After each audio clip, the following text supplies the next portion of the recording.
Chapter 402. Go to watch net. Li Yundong.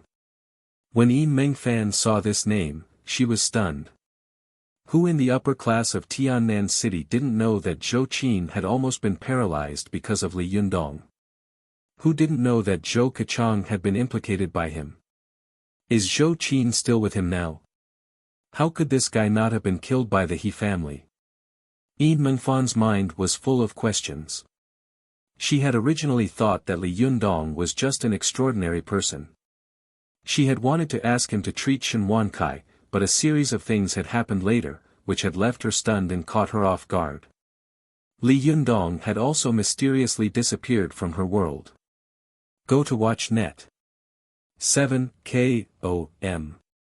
At first, Yin Mengfan had thought that Li Yundong had been killed by the He family and had completely disappeared from the world. But now it seemed that he was not only alive and kicking, but also living a very comfortable life. This Li Yundong is not simple.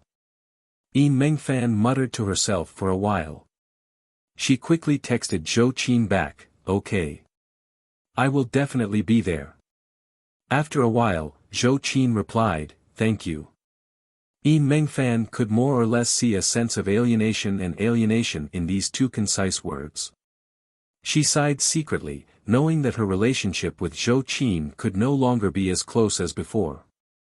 At this time, Yin Mengfan was no longer in the mood for business. She fell into her large office chair, put her hands on her chest, looked at the ceiling, and frowned. While she was thinking about something, the door was suddenly pushed open. A beautiful girl with a little baby fat on her face poked her head in and said with a smile, "Cousin, I'm here to see you." As soon as Yin Mengfan saw her, she immediately felt a headache coming on. She smiled bitterly and said, "What are you doing here?" This girl was Shen Hui. She said with a disappointed and aggrieved expression, "You don't welcome me? Then I'm leaving."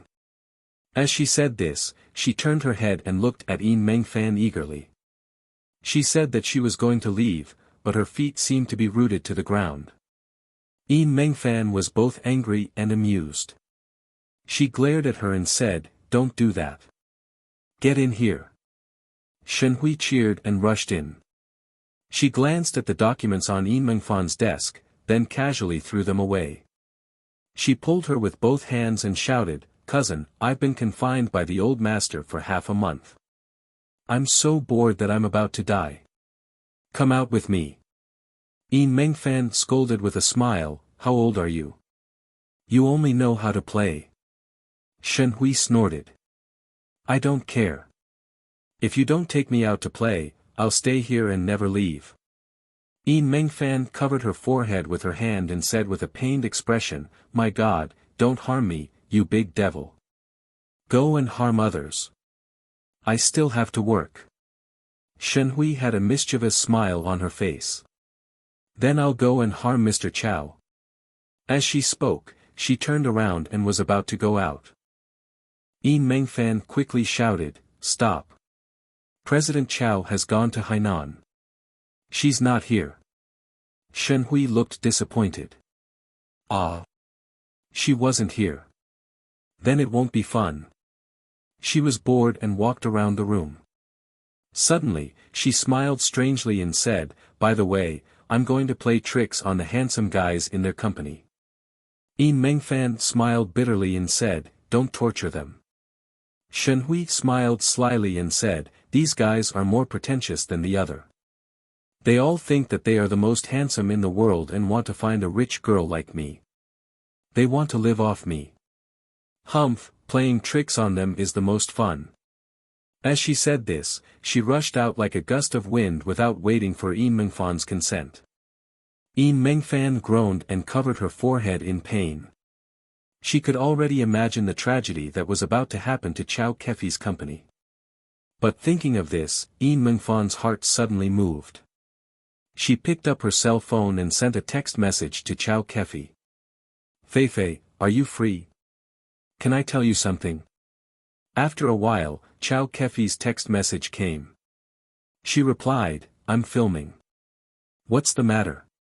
Yin Mengfan hesitated for a moment, as if she was wondering whether she should tell Chow Kefi about it. After Li Yundong disappeared, Chow Kefi had frantically searched for his whereabouts all over the world, but no matter what she did, she couldn't find any trace of this boy. In the first month, Chow Kefi seemed to be haggard and listless. Work couldn't arouse her interest, and she seemed to have lost her soul. After 2 months, she slowly recovered and began to forget about Li Yundong. She devoted herself to her work again. It wasn't easy for Fei Fei to get out of it. What if I tell her and she falls into it again? Yi Mengfan was not optimistic about the relationship between Chow Kefi and Li Yundong, but Chow Kefi had repeatedly told her that as soon as she knew Li Yundong's whereabouts, she must tell her as soon as possible. Yi Mengfan had seen how much Chow Kefi valued and was infatuated with Li Yundong. Moreover, Li Yundong had opened a shop on the pedestrian street and she had gone to support him. How could such a thing be hidden? If Chow Kefi found out, wouldn't she fall out with her? At that time, they wouldn't even be friends. Yi Mengfan was in a dilemma for a while. Finally, she gritted her teeth and said, "Forget it. If he is really your nemesis, you can't run away." Yi Mengfan gritted her teeth and sent the text message. "I have something important to tell you." Chow Kefi obviously didn't know what Yi Mengfan was about to say.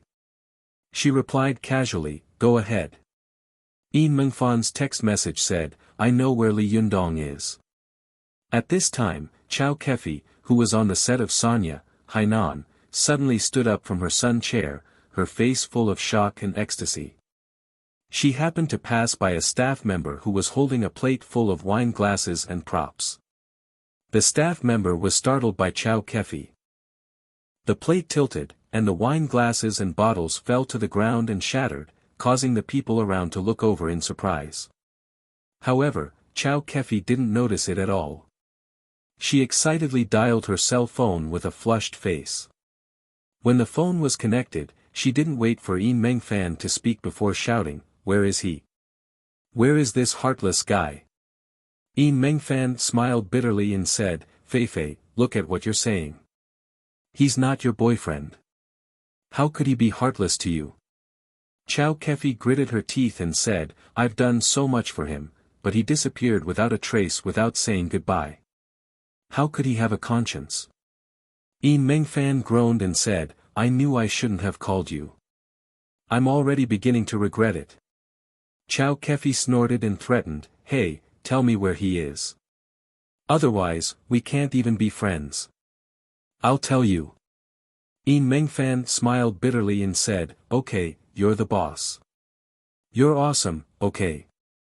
This guy opened a tea shop on the pedestrian street of Tiannan City. It's going to open tomorrow and he wants to invite me to support him." When Chow Kefi heard this, she immediately became angry. "What? This heartless guy, why didn't he invite me? This is preposterous." Yi Mengfan regretted it so much that she wanted to slap herself. She said angrily, "Hey, what are you talking about? At first, he was still my employee, and I was his boss. In terms of distance, I'm closer to him than you are." Chow Kefi said unreasonably, "I met him first." Yi Mengfan was so angry that she laughed. "Do you think this is a primitive society hunting? Besides, he didn't come to invite me in person. It was Zhou Qin who sent me a text message to invite me over." Only then did the injustice in Chow Kefi's heart dissipate a lot. She snorted and said, "Anyway, this guy has no conscience. He didn't tell me such an important thing and even disappeared with me. Damn it." Yi Mengfan sighed and said, "Anyway, I've delivered the message. You can do whatever you want." With that, she hung up the phone. Chow Kefi frowned slightly. She didn't care that everyone on the set was staring at her in shock. She shouted at the director sitting next to the camera, "Hey, Lao Lu, I have something to do. I have to leave for a while." The director looked depressed and said loudly, "Hey, you're the producer. What should we do if you run away?" Chow Kefi quickly packed up her things. She didn't even raise her head as she said loudly, what's the difference if I'm here or not? Aren't you the director? If I'm not here, you have the final say. Don't you want me to leave? As she said this, she turned her head and said to her assistant, who was already stunned, "Hey, book me a ticket back to Tiannan City as soon as possible. Hurry up. If you delay my business, I'll fire you." The female assistant seemed to wake up from a dream. She asked in panic, "Yes, President Chow. Should I send the ticket to your room?" Chow Kefi said impatiently to her, "Nonsense, I'll go to the airport to get it myself. Just book it for me. If you don't book it when I get to the airport, I'll fire you." The assistant was so scared that she was sweating all over.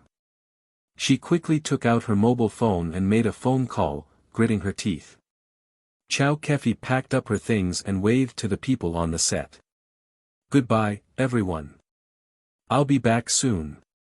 After that, she rushed out in her high heels. The director shouted at her gloomily, "Hey, how long will it take for you to be back?" Chow Kefi waved her hand and said loudly, "I don't know. You can do it yourself."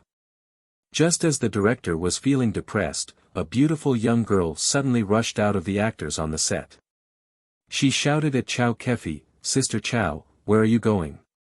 Hearing her voice, Chow Kefi turned her head, grabbed her hand, and said excitedly, "Didn't I always tell you about a boy named Li Yundong?"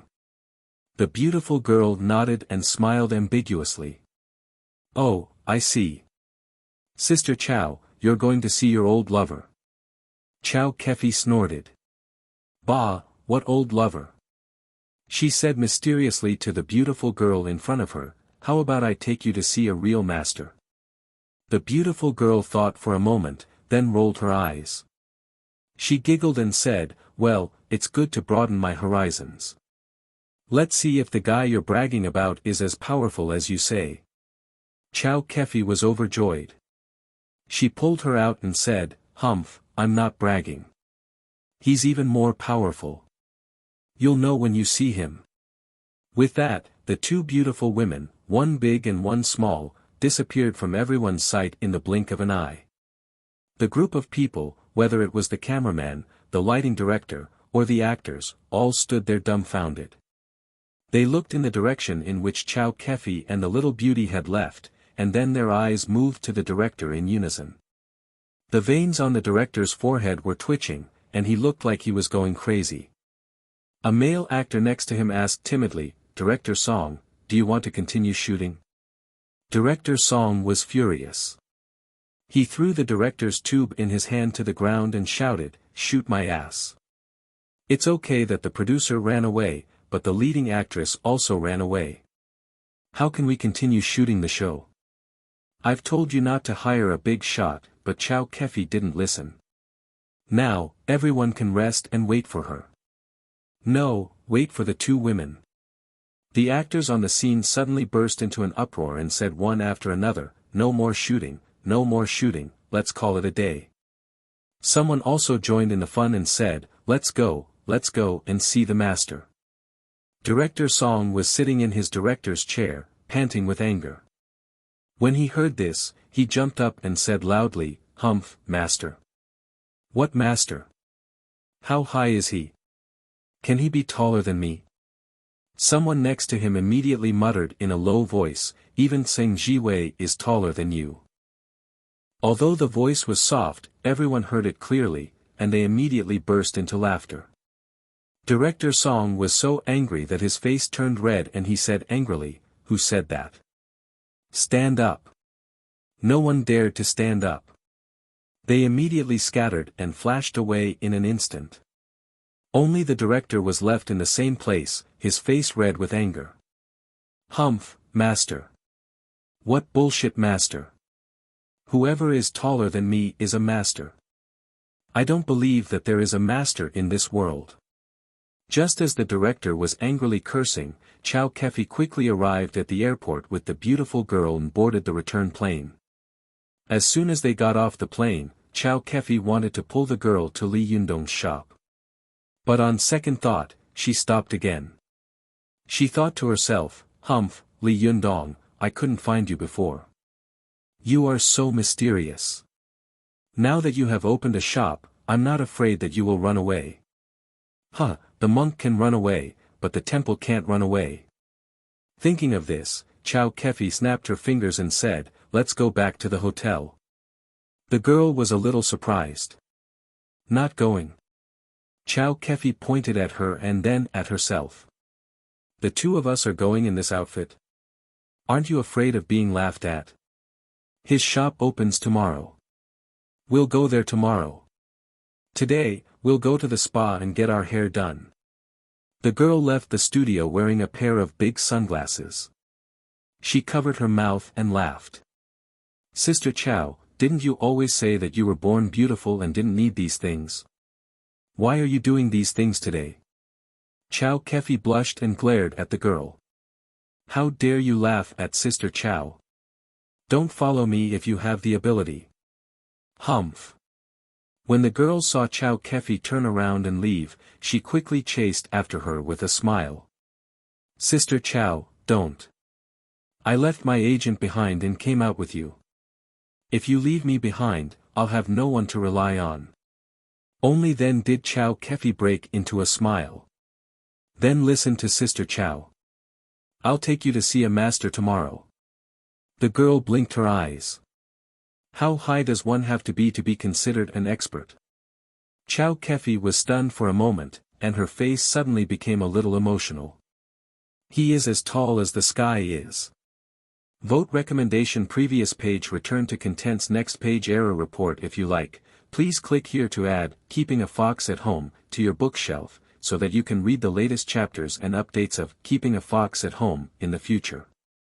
If you have any suggestions or comments on Keeping a Fox at Home, please click here to express your personal views.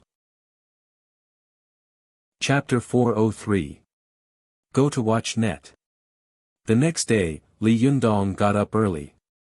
Although he was already a cultivator and paid attention to calmness, today was the first day of the opening of Desangxian. If there was a good start, it would undoubtedly greatly enhance the confidence of Li Yundong and the others. Go to Watch Net. Chinese people were superstitious, especially after Li Yundong began to cultivate, he became convinced of these things. Although he got up very early, when Li Yundong walked out of the room, he found that Su Chan and the others were already busy in the living room. Even Zhou Qin was busy going in and out. When Zi Yuan saw Li Yundong, she greeted him with a smile, "You're up." Li Yundong smiled a little embarrassedly and said, "I'm really ashamed. I've become the most idle person." Zi Yuan smiled and said, "These guys are so excited that they can't sleep at night. They get up before dawn and start playing. You, on the other hand, are so deep in meditation that you haven't been disturbed." Li Yundong chuckled and said, "Is everything ready?" At this time, Su Chan said to Li Yundong loudly with a smile, "It's ready. We're just waiting for you." Li Yundong waved his hand and said, "Okay, everyone, let's go. Today, Desangxian officially opens." At this time, whether it was Su Chan, Wan Hongling, or the little foxes of the Fox Zen school, they all cheered in unison, "Hooray, it's open." Li Yundong said in a serious voice, "Before that, let me brush my teeth and wash my face first." Everyone immediately burst into laughter and scolded in unison, "Go, go." After Li Yundong finished washing up, he deliberately changed into a set of men's clothes that he had bought with Su Chan before. He was dressed in a suit and leather shoes, looking energetic and heroic. Su Chan also changed into the dress that Li Yundong had bought for her. She looked like a beautiful princess who was loved by all, and her beauty was amazing. Not only her, but the three Sherbua and the little foxes of the Fox Zen school also solemnly changed into formal clothes and dressed beautifully. Although Zi Yuan and Zhou Qin were not wearing formal clothes, they were all dressed in simple and elegant long dresses, like daffodils and orchids. Even Wan Hongling, who usually didn't pay much attention to her appearance, changed into a rose-red cheongsam. The high collar and V-shaped neckline added a bit of mature charm to her.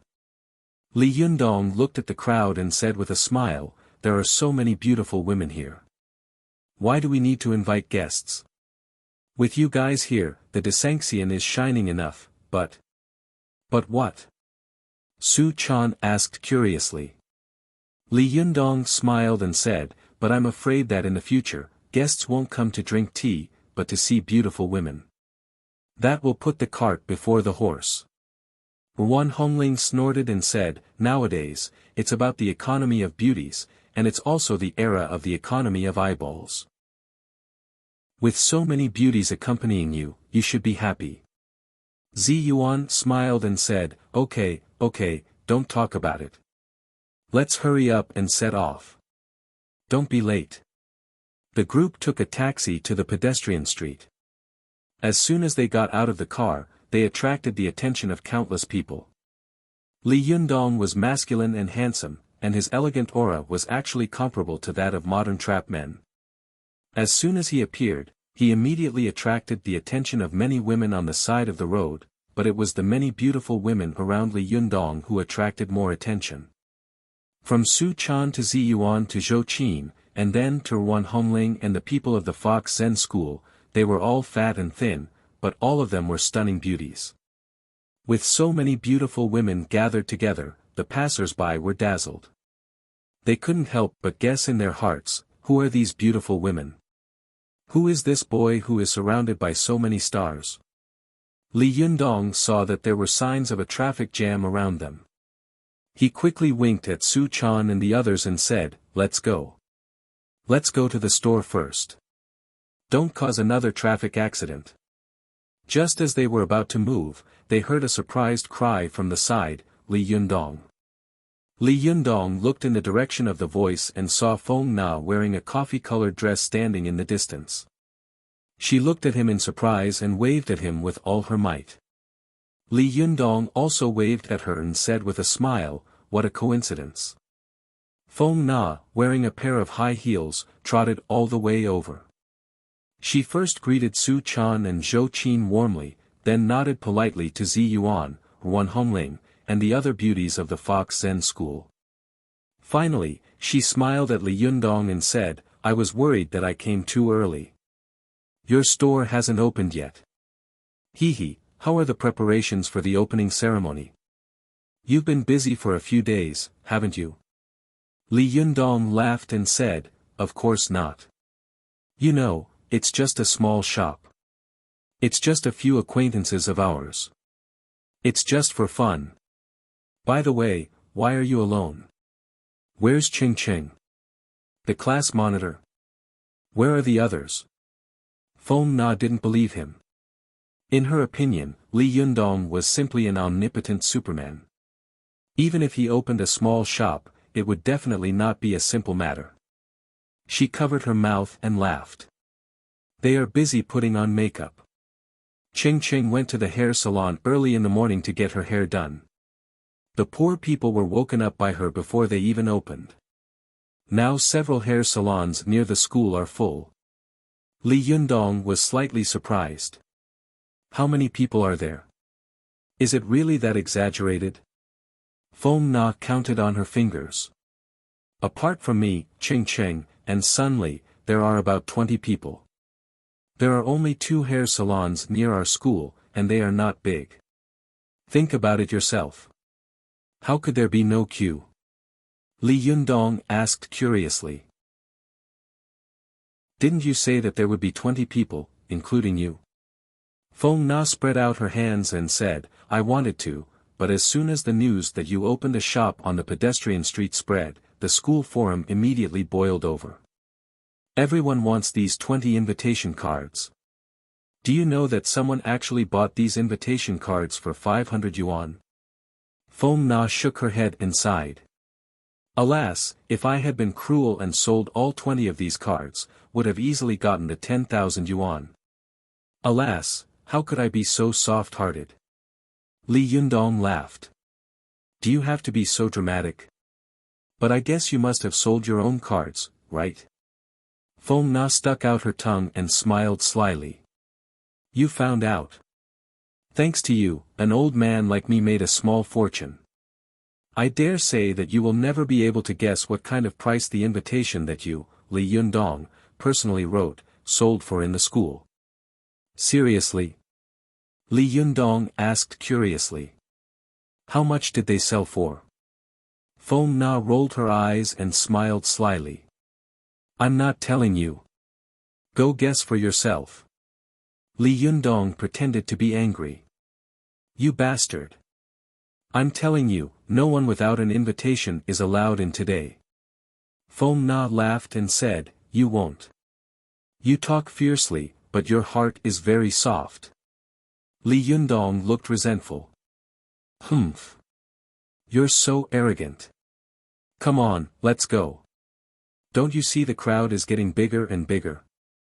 By the time the two of them were done talking, the road had already been blocked by more than 100 people. Li Yundong and the others hurried along the pedestrian street. On the way, Su Chan curiously grabbed Li Yundong's arm and asked in a low voice, Yundong, can you sell such ugly characters for money? Although she spoke in a low voice, Zi Yuan, Zhou Qin, and the others around her heard her clearly. Li Yundong's face turned red. He glared at Su Chan and said, What nonsense are you talking about, girl? I can sell ugly characters for money. That's called skill. Seeing that Li Yundong was a little annoyed, Su Chan quickly said with a smile, Yes, yes, my master is the most capable. Li Yundong raised his head and laughed, then lowered his head again and carefully looked at his body, scratching and touching. Su Chan asked in confusion, Yundong, what's wrong with you? Are you not feeling well?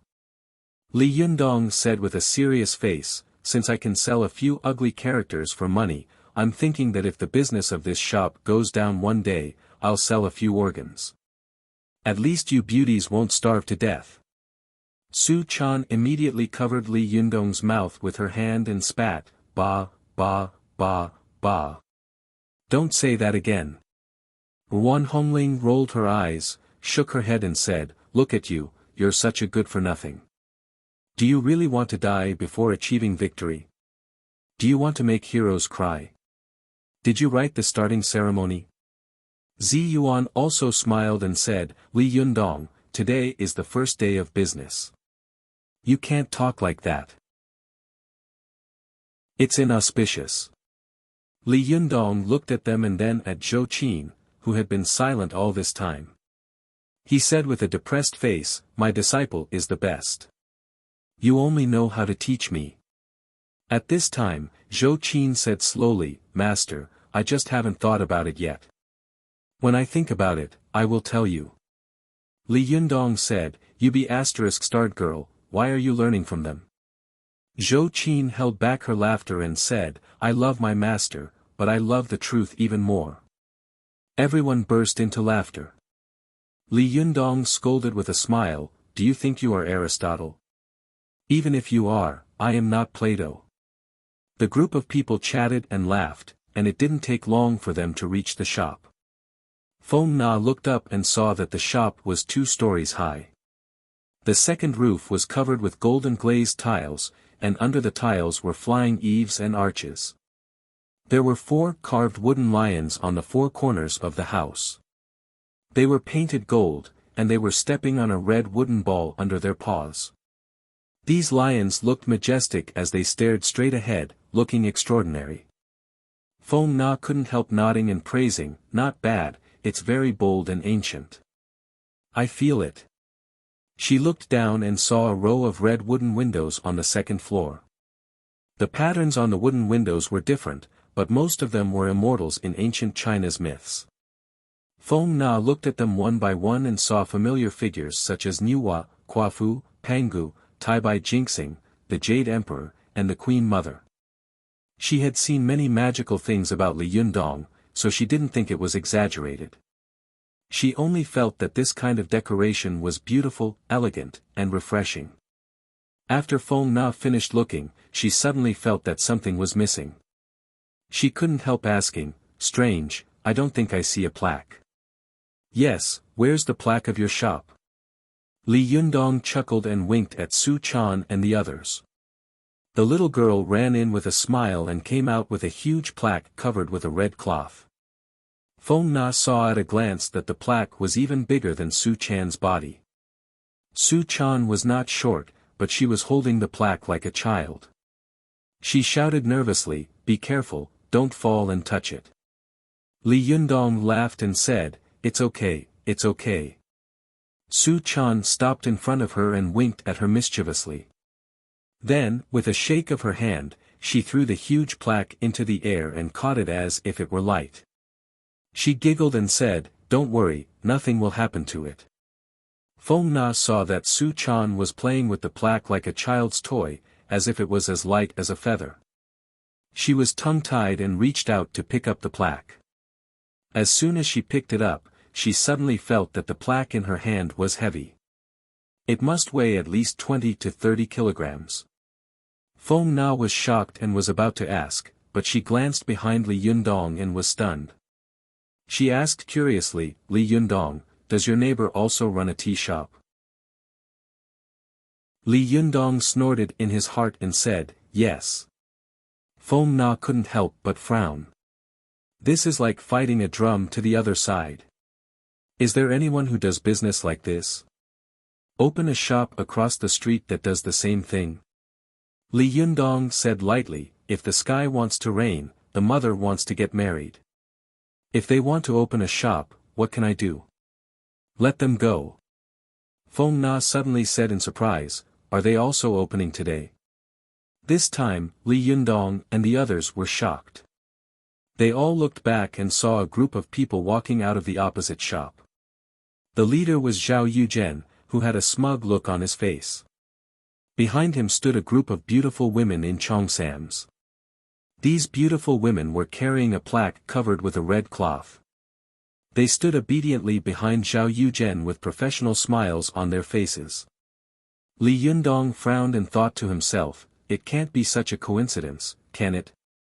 Just as he was feeling disgusted, he saw Zhao Yuzhen laughing and walking over to him. He said arrogantly and proudly, "Little brother, I didn't expect that we would be so fated. We chose to open the same shop, and we also chose to open on the same day. What a coincidence, what a coincidence, ha ha ha ha."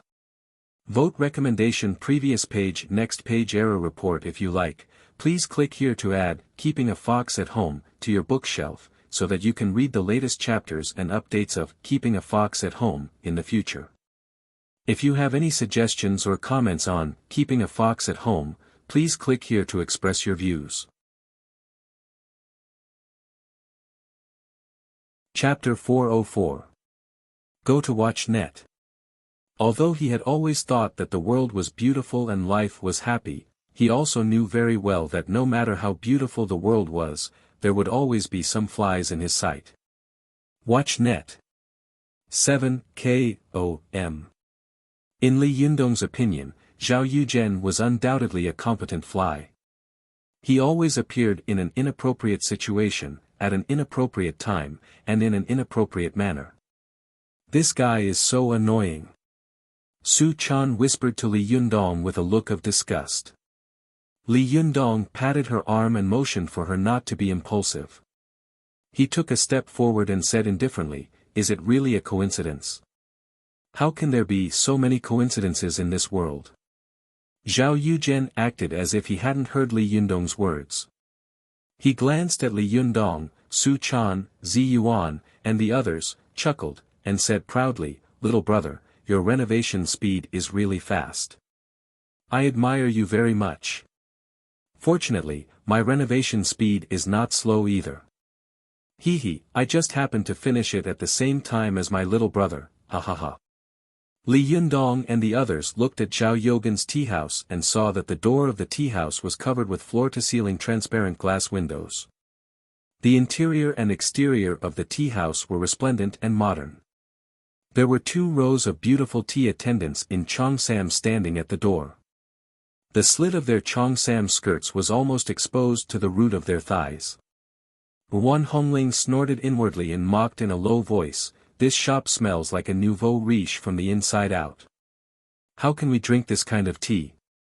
Zhou Qin also showed a mocking smile and said in a low voice, is this a tea seller or a meat seller? Hearing their words, Li Yundong smiled and agreed with them very much.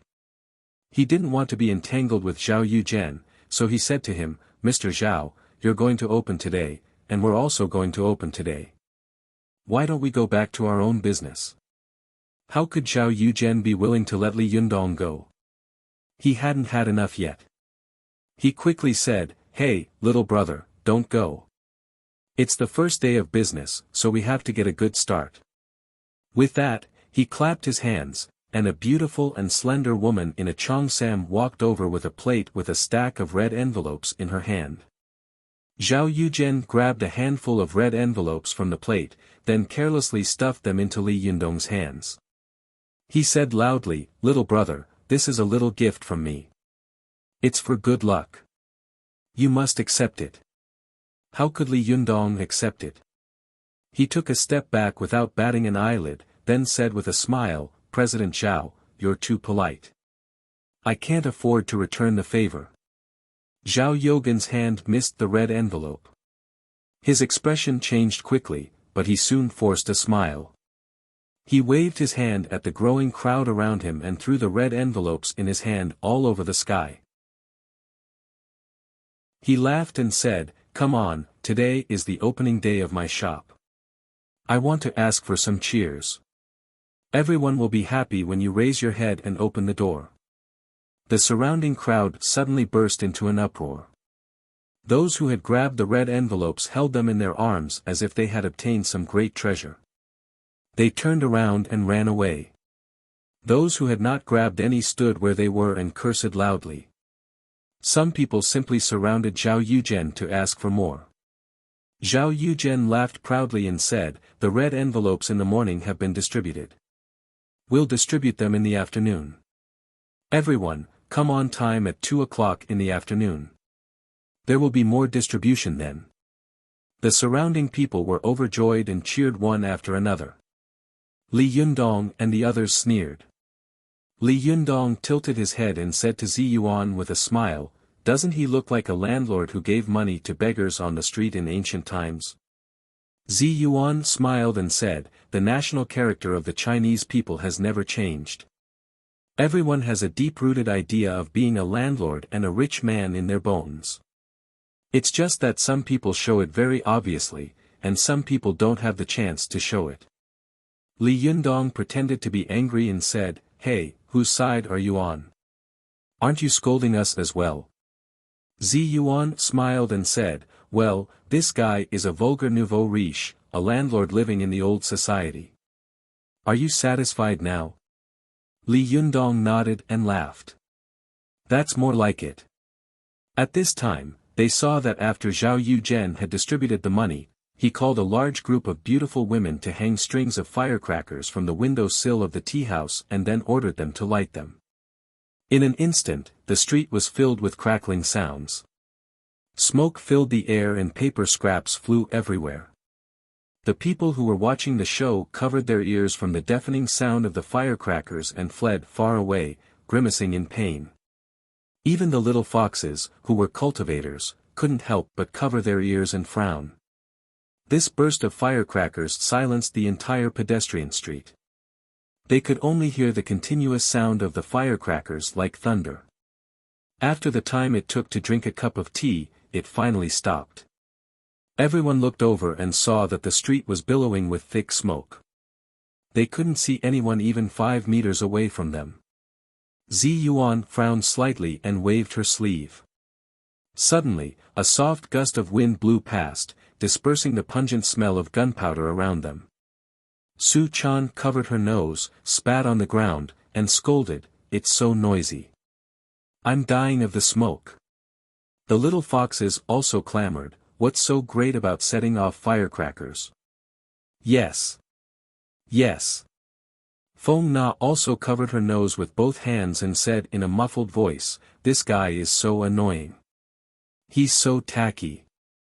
Doesn't he know that there are environmentally friendly electronic firecrackers now? Why did he set off so many of them? He's trying to kill us. As soon as they finished speaking, they saw a few more strings of firecrackers being hung on the second floor opposite them, and then they were set off again. Su Chan and the others' beautiful faces suddenly changed, and they cried out involuntarily, "You're still setting them off. Do you want us to live?" Li Yundong was furious in his heart. While everyone was covering their ears and frowning, he stretched out his finger and shot out a few streams of jinchi, accurately hitting the middle of the strings of firecrackers and breaking them into two pieces. The remaining firecrackers fell to the ground, and after a while, there was no more movement. Zhao Yuzhen didn't know the trick, so he immediately became furious and stamped his feet. "What's going on? Why did it break? This is very unlucky, don't you know? Bastard! Hurry up and put it back together." The beautiful woman upstairs was so scared that her face turned pale. She hurriedly ran down, picked up the firecrackers, and put them up again. Just as she was about to light them, Li Yundong flicked his fingers again, and the firecrackers fell to the ground before they could even be set off. Zhao Yogan's face darkened. He roared angrily, "You don't want to work anymore, do you? Today is my opening day, but you've ruined my mood again and again. If it weren't for the fact that I don't want to be unlucky today, I would have asked you to pack up and leave immediately." The beautiful woman who had been scolded ran downstairs with a pale face. She picked up the firecrackers and ran back. When she got up, her eyes were full of tears. Li Yundong couldn't bear to see her like this, but in the end, he didn't break the firecrackers for the third time. After Zhao Yuzhen finally finished setting off the firecrackers, he waved his hand and shouted to the beautiful women in the store, "Hurry up, get ready. The leader is coming soon." While he was yelling at the beautiful women to line up, he heard a few surprised voices coming from not far away. "Li Yundong. You're here." Li Yundong turned his head and saw Ching Cheng, Sun Li, and a group of students in the school greeting him excitedly. Li Yundong was overjoyed. He waved to them and said, "Here, here." This group of people were all students of Tiannan University. Ching Cheng was at the front. She ran all the way to Li Yundong and said with a big smile, "It took us a while to find him. If it weren't for the sound of firecrackers, we wouldn't have been able to find him for a while." Feng Na walked up to Ching Cheng and said with a smile, "How could you not have found him? Didn't I tell you where to go?" Ching Cheng stuck her tongue out at Feng Na. "Don't you know that I have no sense of direction?" Feng Na chuckled. "If you have no sense of direction, then do you think they all have no sense of direction?" She waved at Sun Li and the others. Among the group of people, only Ching Cheng and Sun Li were friends with Li Yundong. Everyone else had come because of Li Yundong's reputation. They glanced at Li Yundong in awe, then looked around curiously, unable to hide the envy and admiration in their eyes. "Li Yundong, you haven't been to school for a long time again." Sun Li yelled at Li Yundong. "I'm going to mark you down for skipping class." Li Yundong smiled bitterly and cupped his hands. "Class rep, big sis, hero. Please, old man, have mercy on me. Haven't you seen how I cause trouble every time I go to school?" Sun Li snorted. A smile appeared at the corner of her mouth. "Well, that depends on how you treat me." Li Yundong laughed. All right. Everyone, please come in." The group of people chatted and laughed as they made their way inside. Ching Cheng looked at the tea shop across the street curiously. "Hey, Li Yundong, what's that shop over there?" she said without hesitation. "It was so lively just now. This is more like an opening ceremony. Why didn't you make it more lively?" As soon as she said this, the faces of Su Chan, Wan Hongling, and the others all darkened. Feng Na quickly pinched Ching Cheng's arm. Then, she glared at Ching Cheng and whispered, "No one will take you for a mute if you don't talk." Only then did Ching Cheng realize that she had said the wrong thing. She lowered her head and said, "Oh." Li Yundong and Zi Yuan had also discussed whether the opening ceremony should be a big one or a small one. Zi Yuan felt that it was against the rules for cultivators to open a shop in a busy city. If they made a big deal out of it, it would be too ostentatious and inappropriate. It was better for cultivators to keep a low profile. Li Yundong thought for a moment and agreed with Zi Yuan's idea, so he only invited some familiar people. Everyone just wanted to have a small celebration. But he had never expected that Zhao Yuzhen would also come with him. Moreover, he was so ostentatious that he wanted everyone in the world to know about it. Li Yundong was unhappy in his heart, but he still had a faint smile on his face. He smiled at Ching Cheng and said, "It's nothing. We'll have fun, and they'll have fun." Ching Cheng saw that Li Yundong's smile was gentle and didn't seem to be angry, so she was relieved. She said weakly, "I'm a clumsy person. Don't take it to heart." Li Yundong laughed and waved his hand. "We're old friends. Don't be so polite." Feng Na also had an idea. She quickly tried to smooth things over and said, "By the way, Li Yundong, why don't I call my master and ask them to come over for an interview? Can it be considered a form of support?" Li Yundong laughed and waved his hand. "No, you have to keep a low profile. Don't bother with this kind of thing." Before he could finish his words, he heard Zhao Yuzhen say loudly to them, "Reporters interview? Well, I happen to have an appointment with reporters to interview the cameraman. Little brother, do you want to interview you by the way?" When everyone saw Zhao Yogan's arrogant appearance, they all frowned. Li Yundong smiled and said, "Forget it, Mr. Zhao. I don't have this kind of luck. I'm afraid I can't afford it." Seeing that Li Yundong had shown weakness, Zhao Yuzhen laughed proudly, as if all his previous unhappiness had been vented. Just as he was about to speak, he saw a car drive in. A young woman holding a microphone and a young man carrying a camera on his shoulder got out of the car. Li Yundong was stunned and asked curiously, "Speak of the devil?" When Feng Na saw the two of them, she immediately frowned and wanted to hide behind the crowd without batting an eyelid. However, as soon as the young man got out of the car and saw Feng Na, he shouted in surprise, "Nana, you're here." As he spoke, he ran toward Feng Na with the camera. Li Yundong, who was standing to one side, thought to himself, "Who is this person? Feng Na's boyfriend?" Vote for recommendation previous page back to contents next page error report if you like. Please click here to add Keeping a Fox at Home to your bookshelf, so that you can read the latest chapters and updates of Keeping a Fox at Home in the future. If you have any suggestions or comments on Keeping a Fox at Home, please click here to express your personal views.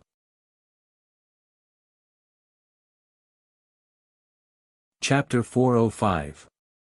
Go to watch net. Seeing that she couldn't avoid it, Feng Na had no choice but to force a smile. "Han Lin, why are you here?" The young man named Han Lin said to Feng Na with a smile, "I'm here to interview you." "Why are you here?" Feng Na forced a smile and pointed at Li Yundong. "I'm here to join my classmates." Before she could finish, Han Lin interrupted her. "I asked you to interview me, but you refused. It turns out that your classmates are more important than me." After that, Han Lin seemed to have just seen Li Yundong. He raised his chin and shouted at Li Yundong rudely, "Hey, who are you?" Li Yundong frowned secretly. Just as he was about to speak, he saw Han Lin stretch out his hand and stop him. He said impatiently, "Don't say it. I won't remember it even if you say it. Go to watch net. 7 KOM. After that, he turned his head and said to Feng Na, "Hey, I'll treat you to dinner tomorrow night. You can't refuse." Feng Na frowned and was about to speak, but Han Lin didn't wait for her to speak at all. He turned around and shouted at her as he walked, "It's a deal. Tomorrow night." Feng Na was so angry that she scolded in a low voice, "Deal? Who cares about you? You arrogant fool." Li Yundong smiled and said, "Who is this person?" "Your boyfriend." Feng Na rolled her eyes at Li Yundong. Bah, do you want to shorten my life? Is there such a boyfriend? You might as well kill me. This is the son of the director of our TV station. He always feels that he is superior to others and speaks in a condescending manner. Humph, who does he think he is? Since Li Yundong had experienced the matter of young Master He had become somewhat immune to such rich and official children. He smiled slightly and didn't say anything. Feng Na hit Li Yundong on the shoulder. She glared at him and said angrily, "Hey, let me ask you again. Do you still want people in this shop?"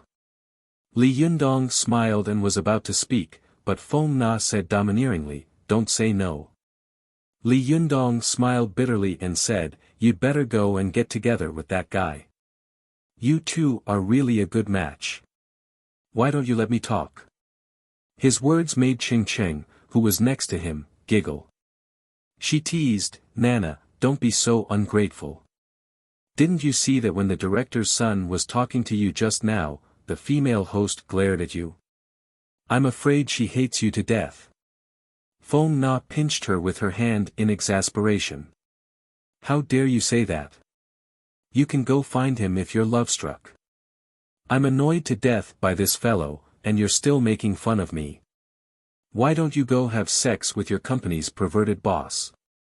While the two of them were fooling around, after the TV station's car drove away, another Audi A6 with the city government's license plate appeared behind the crowd and honked its horn hard. The onlookers automatically moved aside to make way for the car. Ching Ching looked at the car that was slowly driving in and said curiously, "That's strange. Aren't cars not allowed to enter this pedestrian street?" Wan Hongling sneered and said, "Look at the license plate. This is the car of the city government, and the license plate shows that it's the mayor's car." Su Chan was still in a daze. She blinked her eyes and said, "A car from the municipal government? Is it the mayor? What is he doing here?" While they were talking, they saw the car stop. As soon as Zhao Yuzhen saw it, he immediately went up to it with a smile. He rushed to open the door, stretched out his hands, and said loudly, "Welcome, Mayor Zheng. I'm sorry I didn't go out to meet you. I'm so rude." A middle-aged man with a big belly and a suit got out of the car. He held Zhao Yogan's hand with one hand and said with a smile, "President Zhao, you're so elegant. Why do you want to open such a tea shop?" Zhao Yuzhen laughed and said, "It's just for fun. Mayor Zheng, please come in." While he was talking, Han Lin rushed in front of him, nodding and bowing with a flattering smile on his face. The arrogant and rude young man just now was now as humble as a grandson. He said loudly, "Mayor Zheng, President Zhao, look here." The young hostess was also very smart. She immediately put the microphone over and asked a lot of irrelevant questions. Mayor Zheng seemed to be very enthusiastic, holding Zhao Yogan's hand and answering a lot of irrelevant questions into the microphone. Su Chan looked at Mayor Zheng curiously. She only felt that she knew every word the mayor said, but what puzzled her was why she didn't know what he meant when he said these words together. Su Chan turned to Li Yundong and asked in confusion, "Yundong, what is this man talking about?" The corner of Li Yundong's mouth curled up and he said, "Nothing. It's normal that you don't understand, because they're not used to speaking human language." Wan Hongling burst out laughing and patted Li Yundong on the shoulder. "Not bad, you've finally said something sensible." At this time, Su Chan and Li Yundong's classmates around them all burst out laughing. Li Yundong glared at Wan Hongling angrily. "Are you stupid? Do you want to have a civil war?" While they were talking, they saw Zhao Yuzhen and the others surround Mayor Zheng and walk into the shop. After a while, after the mayor's car drove away, another car followed, and a fat middle-aged man got out of it. President Zhao came out again with a surprised face. "Oh, Director Fong, hello. My apologies for not going out to meet you. Please come in, please come in." Then, one car after another followed. The pedestrian street, which was usually empty of cars and horses, was suddenly crowded with people. The onlookers were already dumbfounded. At this time, even a fool could see that these people were all officials who had come to support someone. What kind of shop is this? I don't know. I guess the boss is very powerful. Otherwise, how could he find so many officials? That's true. But this guy can invite so many officials, so he must not be an ordinary person. Why did he come here to open such a small tea house? Hey, who knows what rich people think? Hey, do you know who these officials are? If I don't know them, who would pay attention to them? Everyone pays attention to their official hats. Who would pay attention to who's under the official hats? While the crowd was talking, another eye-catching BMW X6 suddenly drove in. Seeing the silver-gray BMW X6 slowly driving over, Cheng Cheng's eyes lit up. She stammered, SUV, too. This is my favorite. Feng Na rolled her eyes at her. Yes, as long as it has 4 wheels, it's your favorite. Cheng Cheng couldn't help but roll her eyes at her. I can't afford it, but can't I think about it? Saying this, she sighed faintly. Hey, when can I have a car like this? Feng Na laughed. It's simple. Find a rich man to support you. Cheng Cheng suddenly turned her head, her eyes sparkling with infatuation. She looked at Li Yundong in a daze and said, Mr. Li, support me. Li Yundong knew that Cheng Cheng was joking with him. He coughed dryly, pointed at Su Chan, Zi Yuan, Zhou Qin, and a large group of foxes from the Fox Zen school behind him, and said seriously, please line up to get a number. Suddenly, Feng Na and Cheng Cheng burst out laughing. Zhou Qin blushed slightly and gave Li Yundong a resentful look, not saying anything. Zi Yuan also gave Li Yundong a somewhat unnatural look, as if she was complaining about his joke just now. Cheng Cheng patted Li Yundong on the shoulder, gave him a thumbs up, and said, well, you're good. You're awesome. Are you going to do it again at night in the future? As she spoke, she burst out laughing again. Her words were a little blunt. Li Yundong glanced at Su Chan awkwardly, smiled dryly, and didn't respond to her words. The opening ceremony was supposed to be a joyous event, but it had been disturbed by Zhao Yuzhen. At this time, hearing Cheng Cheng's words, the little girl felt even more flustered. She couldn't help pouting, moved closer to Li Yundong, and whispered, Yundong, let's go back. Li Yundong nodded. Okay, let's go in, everyone. As he was speaking, he saw the other students suddenly pointing at the BMW and exclaiming, look! Look, it's Wang Li, the Wang Li on TV. These students all recognized her and exclaimed in surprise, it's really her. She's so beautiful in real life. No way, the other side even invited a TV star. Is it that exaggerated? Is this an opening ceremony or a show? Idiot, is there a difference between the two?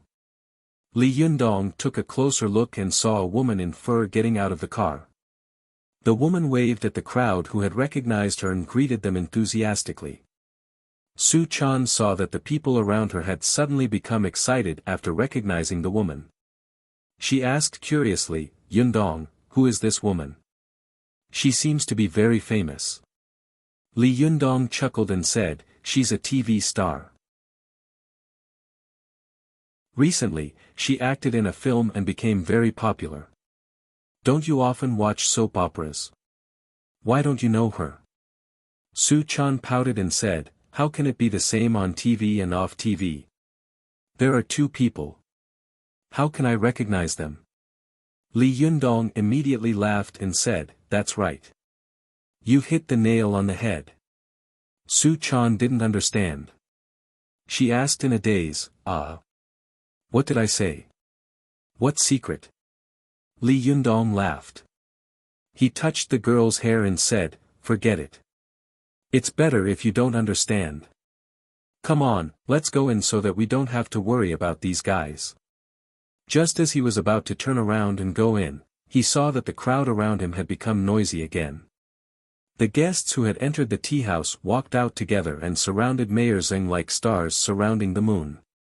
Then, beautiful women in cheongsams carried out plaques and pulled red ropes tied with red flowers. Another beautiful woman held a plate with a pair of scissors on it. Obviously, she wanted Mayor Zheng and Zhao Yuzhen to cut the ribbon together.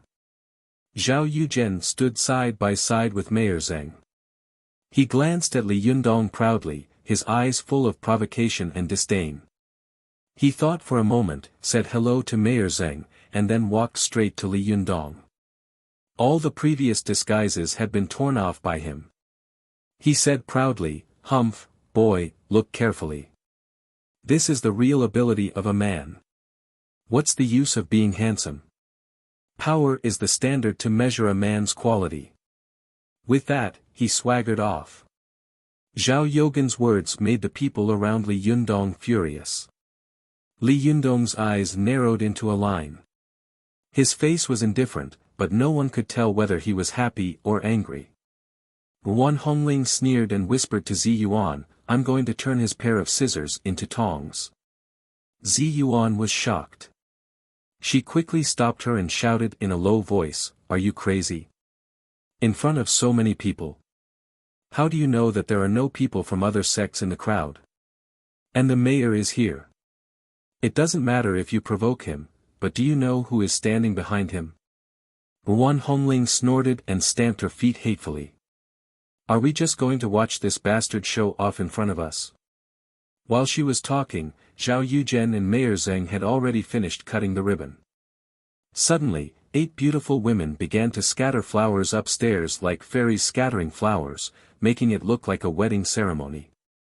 Zhao Yuzhen and Mayor Zheng uncovered the red cloth of the plaque together.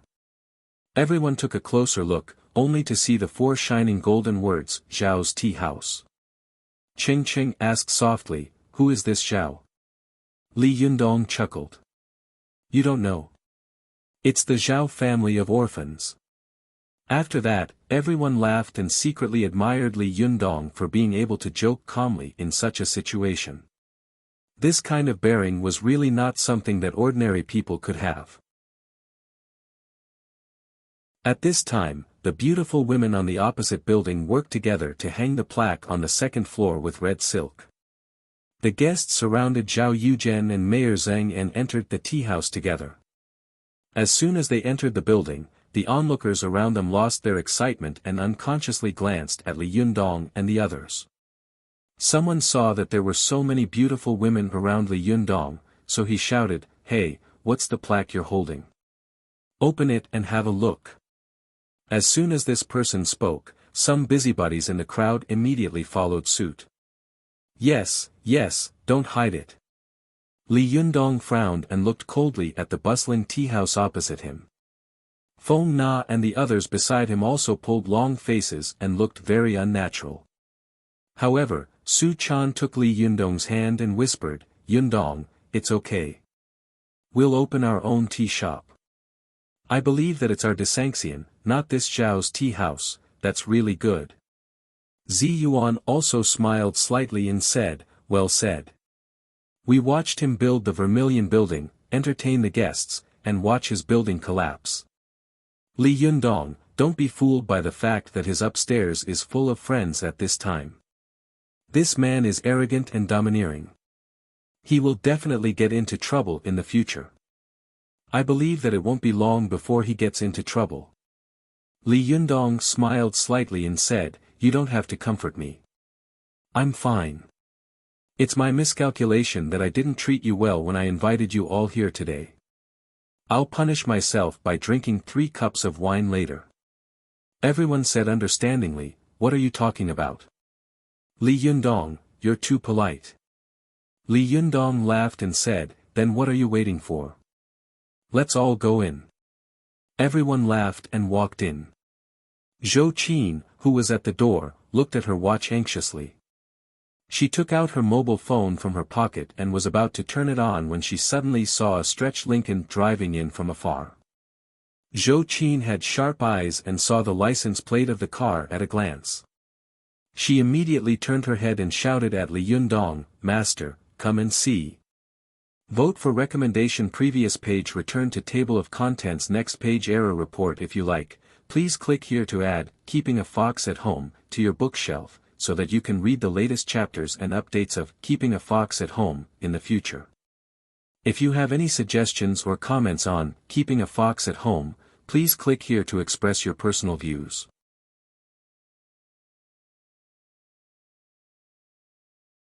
Chapter 406. Go to Watch Net. Li Yundong turned his head and saw a Lincoln limousine driving up to the door. He said lightly, "I've been looking at luxury cars all day. Do you still want to provoke me?" But at this time, Feng Na and the others, who had already gone in, came out curiously and looked at the extremely cool Lincoln limousine. But in view of what had happened before, Feng Na and Ching Ching both shut their mouths tightly, for fear of provoking Li Yundong again. Go to Watch Net. But after a while, a young woman in business attire got out of the car. She walked to the back of the car and opened the door respectfully. Everyone's eyes widened as they saw a beautiful woman dressed in formal attire step out of the car. This woman's face was like a goose egg, her eyes were like paint, and her hair was coiled up high, giving her a dignified and noble air. In particular, her every movement revealed the aura of a lady from a noble family, causing the surrounding people to click their tongues and sigh as they tried to guess her identity. Li Yundong was stunned when he saw the woman. He asked curiously, "Isn't this Yin Meng Fan, Mr. Yin?" As he spoke, he suddenly understood something and looked back at Zhou Qin. He saw a smile at the corner of Zhou Qin's mouth, but when he looked over, the smile immediately disappeared and she pretended to be surprised. Li Yundong laughed in his heart. He glared at Zhou Qin and said in a low voice, "I'll settle the score with you later." Zhou Qin secretly stuck out her tongue, showing a rare look of a little girl. Su Chan, who was beside her, took her hand and said softly, "Sister Zhou Qin, did you invite Mr. Yin to come?" Zhou Qin hesitated for a moment. She also knew that this kind of thing could not be concealed. However, she was afraid that the little girl would think too much, so she nodded nervously.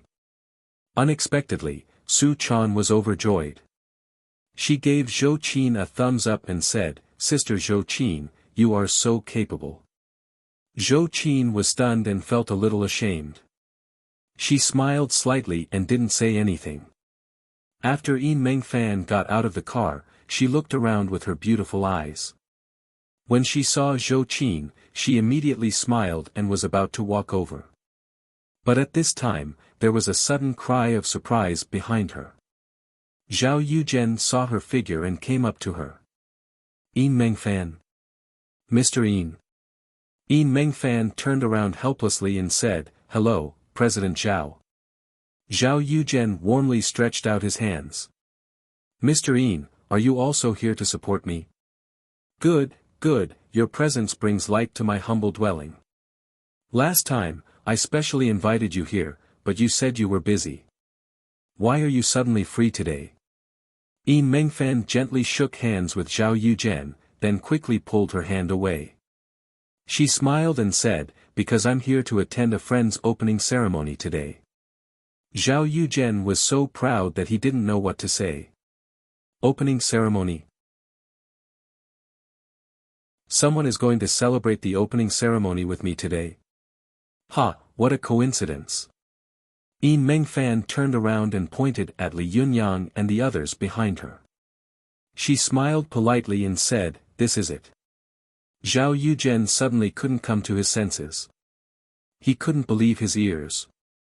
"Mr. Yin, are you kidding me? This joke is not funny." Yin Meng Fan turned around and waved her hand at him. "I'm not joking.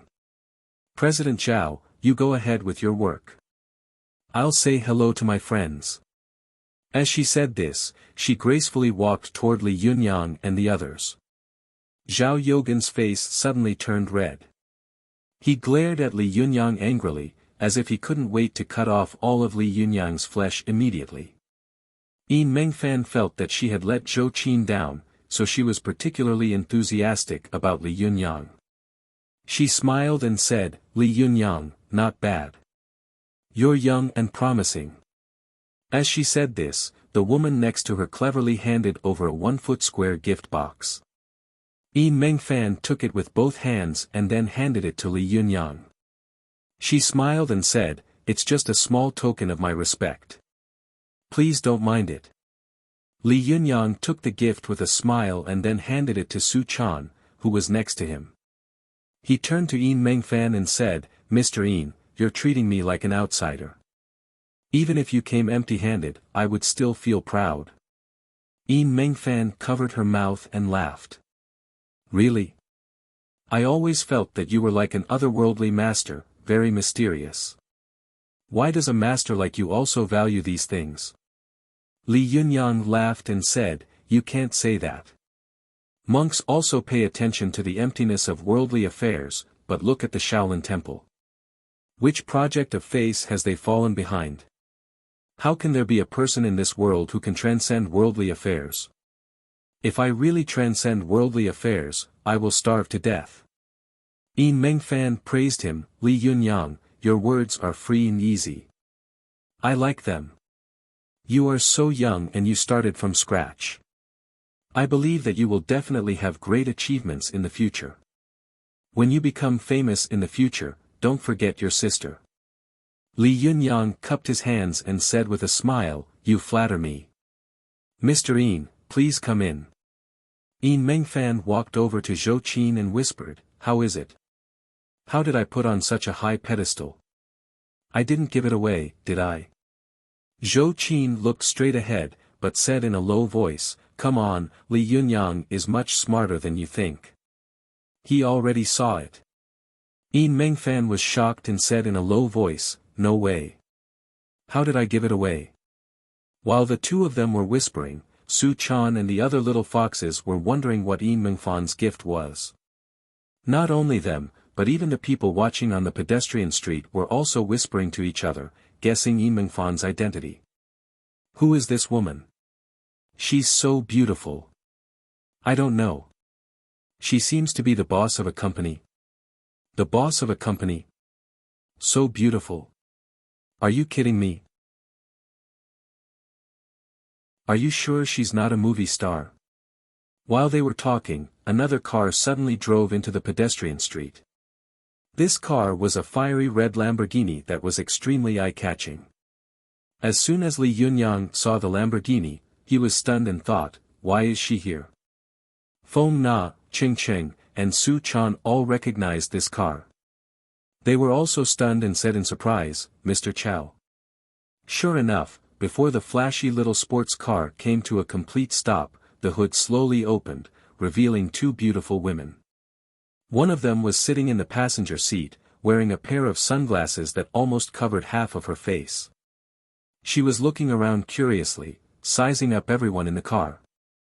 The woman sitting in the driver's seat was also wearing a pair of sunglasses, but after she stopped the car, she looked in Li Yunyang's direction, then took off her sunglasses and looked at Li Yunyang with a faint smile, not saying a word. As soon as Li Yunyang saw the woman looking at him with such an expression, he immediately felt a headache coming on.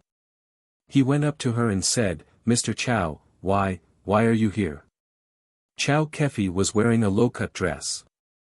She was dressed very solemnly, as if she was going to attend a large banquet.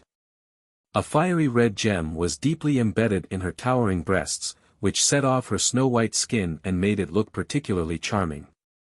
When Chow Kefi heard Li Yundong's voice, her body trembled slightly. She suddenly felt as if something very bright was about to gush out of her eyes. Fortunately, she had been in the entertainment industry and the business world for many years, and her emotional control had been extremely strong. She took a deep breath and forcibly stabilized her emotions. Chow Kefi looked at Li Yunyang with some annoyance, then glanced at the car door. "Are you going to stand there like a fool?" Li Yunyang knew that it was really inappropriate for him to disappear without a trace without saying a word. What's more, he had caused a lot of trouble in the past, and Chow Kefi had helped him settle it. He felt a little guilty. Li Yunyang said with a smile, don't the doors of your car open automatically? Chow Kefi said angrily like a little girl, I want you to open it for me. Li Yunyang smiled helplessly and said, okay, okay. As he said this, he reached out and opened the scissor door. Chow Kefi got out of the car gracefully, then pointed to the girl in the passenger seat, who was looking at Li Yunyang curiously and said, and her. Li Yunyang said with a wry smile, okay, okay, I can open one or two. Chow Kefi smiled and said, don't be ridiculous. Many men want to open the door for her, but they can't. Li Yunyang laughed and said, well, I'll be a little noble today. As he said this, he walked to the other side of the Lamborghini. At this time, Zhao Yuzhen was a little dumbfounded. He stood there like a wooden sculpture, and his mind was in a mess. Why is Chow Kefi here? Isn't she shooting a film in Hainan? Who is this girl next to her? Why does she look a little familiar? Seeing Zhao Yuzhen standing aside and blocking the way, Li Yunyang said rudely, Mr. Zhao, please make way. Zhao Yuzhen took 2 steps back in a daze, still looking at the girl in confusion. The girl didn't take off her sunglasses like Chow Kefi, but she looked at Li Yunyang seriously with her dark eyes behind the coffee-colored sunglasses. After Li Yunyang opened the door, she gently stretched out her snow-white hand. Her movements were natural and natural. Obviously, she was used to this kind of scene. Seeing her stretch out her hand, Li Yundong was slightly stunned and a little confused. But he was no longer the young boy who had attended Zhou Qin's birthday party for the first time. Soon, Li Yundong came to his senses. He gently held the girl's palm with one hand and said with a smile, may I know your name? A smile appeared on the corner of the girl's mouth, and she said softly, my surname is Lu. Li Yundong nodded and took her to the store.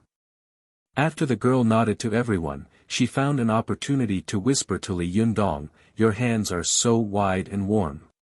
Li Yundong smiled and said politely, thank you. The girl saw that Li Yundong was very warm to the others, but he was very polite to her. She asked curiously, are you and President Chow lovers? The girl's voice was very soft, but the question she asked was very shrewd and tricky. Li Yundong smiled bitterly to himself and said seriously, no. The girl asked again, then do you have a girlfriend? Li Yundong smiled and said, yes. The girl let out a cry. She saw that Li Yundong was looking straight ahead and didn't look at her at all. She looked at Li Yundong curiously and asked, don't you want to know who I am? Li Yundong smiled and said, who are you? The girl gently took off her sunglasses, put her hands behind her back, and said with a natural smile, do you recognize me? As soon as she took off her sunglasses, Zhao Yuzhen, who had been looking at her from outside, suddenly exclaimed, this is Lu Feier. Why is she here? When the people around heard this, they immediately became excited. Lu Feier? Where is Lu Feier? But there were also some who didn't come to their senses for a while and asked in confusion, Lu Feier? Who is she? Someone in the crowd immediately said, are you an idiot? You don't even know Lu Feier. She's a movie and TV superstar. Do you watch TV or movies? Are you an alien? At this time, Li Yundong also recognized Lu Feier, but he deliberately said, I know, you are Li Bingbing. The smile on Lu Feier's face suddenly froze. Li Yundong tried hard to hold back his laughter and said, then are you Fan Bingbing? Lu Feier glared at him angrily, then walked up to Chow Kefi, took her arm, and whispered in her ear, President Chow, I don't think the master you're talking about is very high. Chow Kefi smiled slightly. How is he not high? Lu Feier snorted. Not high at all. Chow Kefi tried hard to hold back her laughter and said, you'll know how high he is in a while. While the two of them were whispering to each other, a loud voice suddenly sounded outside. Lu Feier, give me an autograph. Feier, I love you so much. Lu Feier, I love you. Lu Feier and Chao Kefi were shocked. Chao Kefi quickly took the sunglasses from Lu Feier's hand and put them on her face. She couldn't help but say angrily, "Didn't I tell you not to take off your sunglasses? Now it's all right. Run for your life." Vote recommendation. Previous page. Return to table of contents. Next page. Error report. If you like, please click here to add Keeping a Fox at Home to your bookshelf, so that you can read the latest chapters and updates of Keeping a Fox at Home in the future. If you have any suggestions or comments on Keeping a Fox at Home, please click here to express your personal views.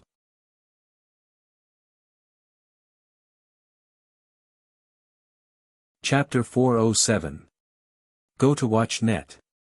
As Chao Kefi spoke, she pulled Lu Feier and was about to run to the door, but at this time, the door was tightly blocked. Chao Kefi saw that there was a sea of people, and there was no way to go to heaven or to hell.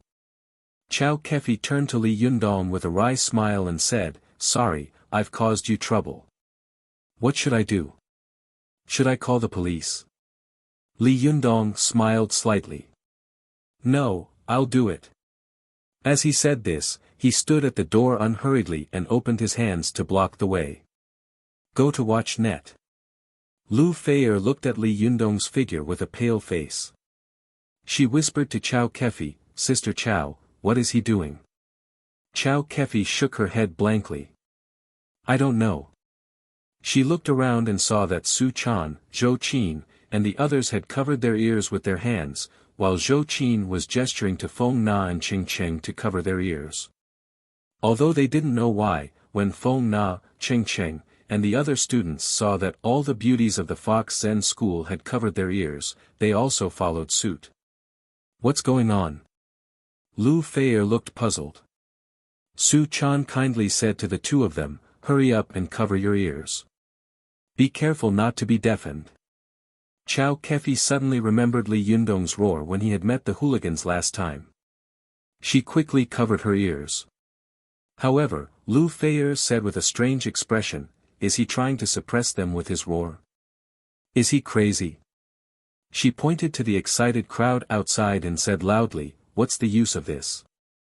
Can his voice drown out so many people?" As she said this, she turned to Chao Kefi and rebuked, "Sister Chao, you've praised this person to the sky. How high is the sky?" "He is as high as the sky." "I don't know whether he is high or not, but I think he has a screw loose in his head."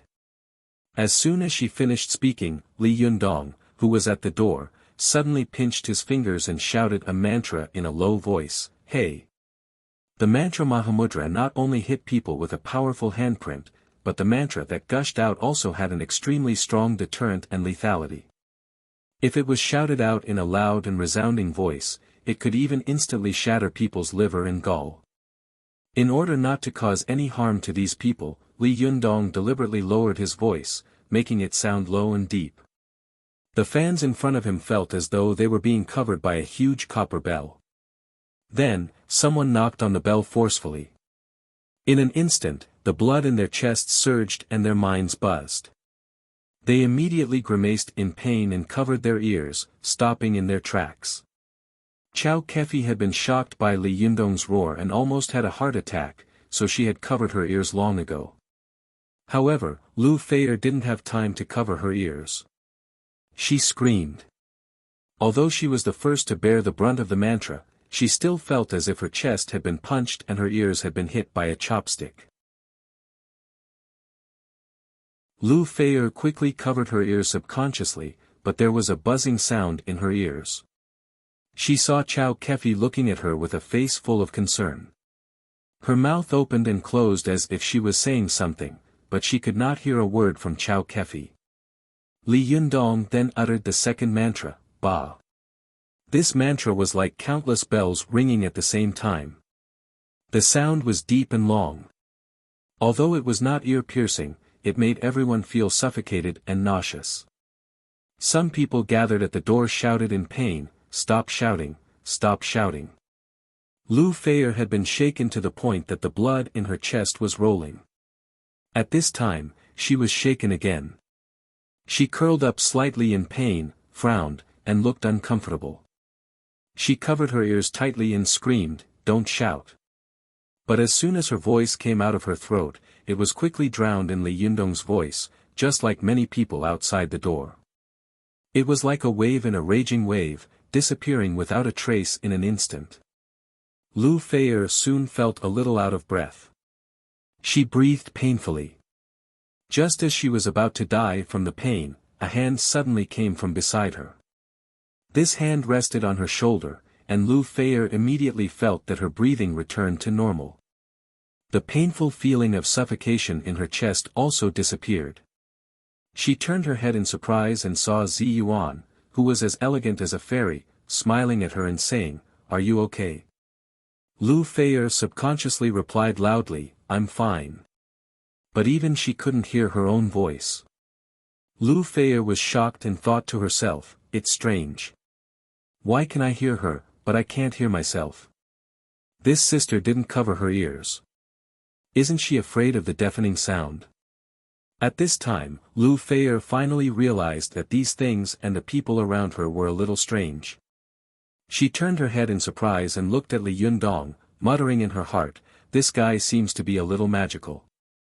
After a while, Li Yundong finished shouting for the second time, and then he opened his mouth to shout for the third time. The legs of the people at the door had gone soft because of his two shouts. Seeing that he was about to shout for the third time, they were so scared that their legs trembled and they fled in all directions. Seeing that the crowd had dispersed, Li Yundong smiled, turned around, and walked back. He smiled at Lu Feier, who was still covering her ears, and said, "They're gone." Lu Feier looked at Li Yundong with her mouth agape and tongue tied.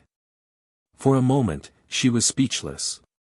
Zhao Yuzhen, who was standing outside the shop and covering his ears, also stared at Li Yundong's back in a daze. The buzzing sound of the mantra was still echoing in his mind. He looked around and found that the street, which had been crowded just now, had become empty. Some of the guests in Zhao Yogan's tea house, who were leaning against the windows, pointed at Li Yundong and whispered to each other. Zhao Yuzhen was still in a daze. A beautiful woman in a cheongsam came out of the shop behind him and whispered a few words in his ear. Zhao Yuzhen answered and said, "I'll go back now. I'll go back now." Just as he was about to turn around, he saw a policeman in uniform coming over. He pointed at the Lamborghini parked at the door and shouted, "Whose car is this? Hurry up and drive it away." Seeing this, Chao Kefi replied loudly, "It's my car. I'll drive it away now." Then, she turned to Li Yundong and asked, "Where's the parking lot?" Li Yundong spread his hands and said with a wry smile, "How would I know? How could a car-free person like me care about this kind of problem?" Zhou Qin pursed her lips and said with a smile, "President Chao, let me help you park the car." Chao Kefi was overjoyed. She threw the car key to her and said with a smile, "Thank you very much." Zhou Qin got in the car and was just about to start it when Chao Kefi suddenly remembered something. She quickly stopped her and shouted, "Wait." Zhou Qin turned her head in confusion, only to see Chao Kefi rush to the side of the car and take a gift box from the back seat. Then, she held it with both hands and smiled at Zhou Qin. "I forgot to take the gift." Zhou Qin smiled slightly, started the car, and left. When the policeman saw that there were so many beautiful women in Li Yundong's shop, he stared blankly and thought to himself, "Oh my, who is this man? This scene is so exaggerated." Chao Kefi held the wrapped gift box in front of Li Yundong with both hands and said with a smile, "It's a small token of my respect. Please accept it, President Li." Li Yundong smiled and said, "President Chao, don't laugh at me." He took the gift box and handed it to Su Chan. Su Chan took it with a smile, and then happily ran to the side with the little foxes to guess what the gift in the box was. Although Chao Kefi had a lot to say to Li Yundong, she saw that there were more and more people in the shop at this time. It was not convenient for her to say anything even if she wanted to, so she forcibly suppressed her emotions, cupped her hands with a smile, and said, "I wish you a prosperous business and a great future." Li Yundong laughed and said, "Congratulations to you too." The arrival of Chao Kefi and Lu Feier finally made Li Yundong's opening ceremony look a little better. The classmates who had come to join in the fun all whispered to each other, "When I saw Wang Li just now, I thought that the opening ceremony across the street was very impressive. I didn't expect that Li Yundong would invite Lu Feier quietly. This is even more impressive. Yes, Li Yundong is awesome. He can even invite such a big shot and almost cause a commotion. Amazing, amazing. He deserves to be my idol. It's a pity that there are not many officials here. Otherwise, it would be even more lively." "TSK, what are you talking about? How could Li Yundong know those officials? Besides, if the officials really come, what's the point? Hey, you don't understand, do you? How many officials come and what kind of officials they are? This reflects whether the background of the boss is strong enough or not, and whether the business will be good in the future. If you don't understand this, how will you survive after you graduate?" "Ah, Shixiang is right. I've learned a lot." While they were talking, another car suddenly drove in on the street. Everyone looked and saw that it was a Honda, but the license plate was from the provincial capital. At this time, Zhou Qin had also parked the car and returned to the shop. When she saw the license plate, she was stunned. Chao Kefi, who was chatting in the shop, looked out curiously. When she saw it, she was shocked and cried out, "Isn't this the car of the provincial party committee?" Lu Feier and Yin Mengfan, who had put on their sunglasses again, came over curiously to take a look. They were also stunned and said curiously, "Yes, it is indeed the car of the provincial party committee. Who is it?" Li Yundong was also confused. He watched the car drive to the door, and then a short and fat middle-aged man got out of it. When Zhao Yuzhen, who was not far away, saw the middle-aged man, he suddenly shivered and cried out involuntarily, "Minister Wang." Minister Wang looked back at him strangely and asked in confusion, "Do you know me?" Zhao Yuzhen greeted him with both hands excitedly.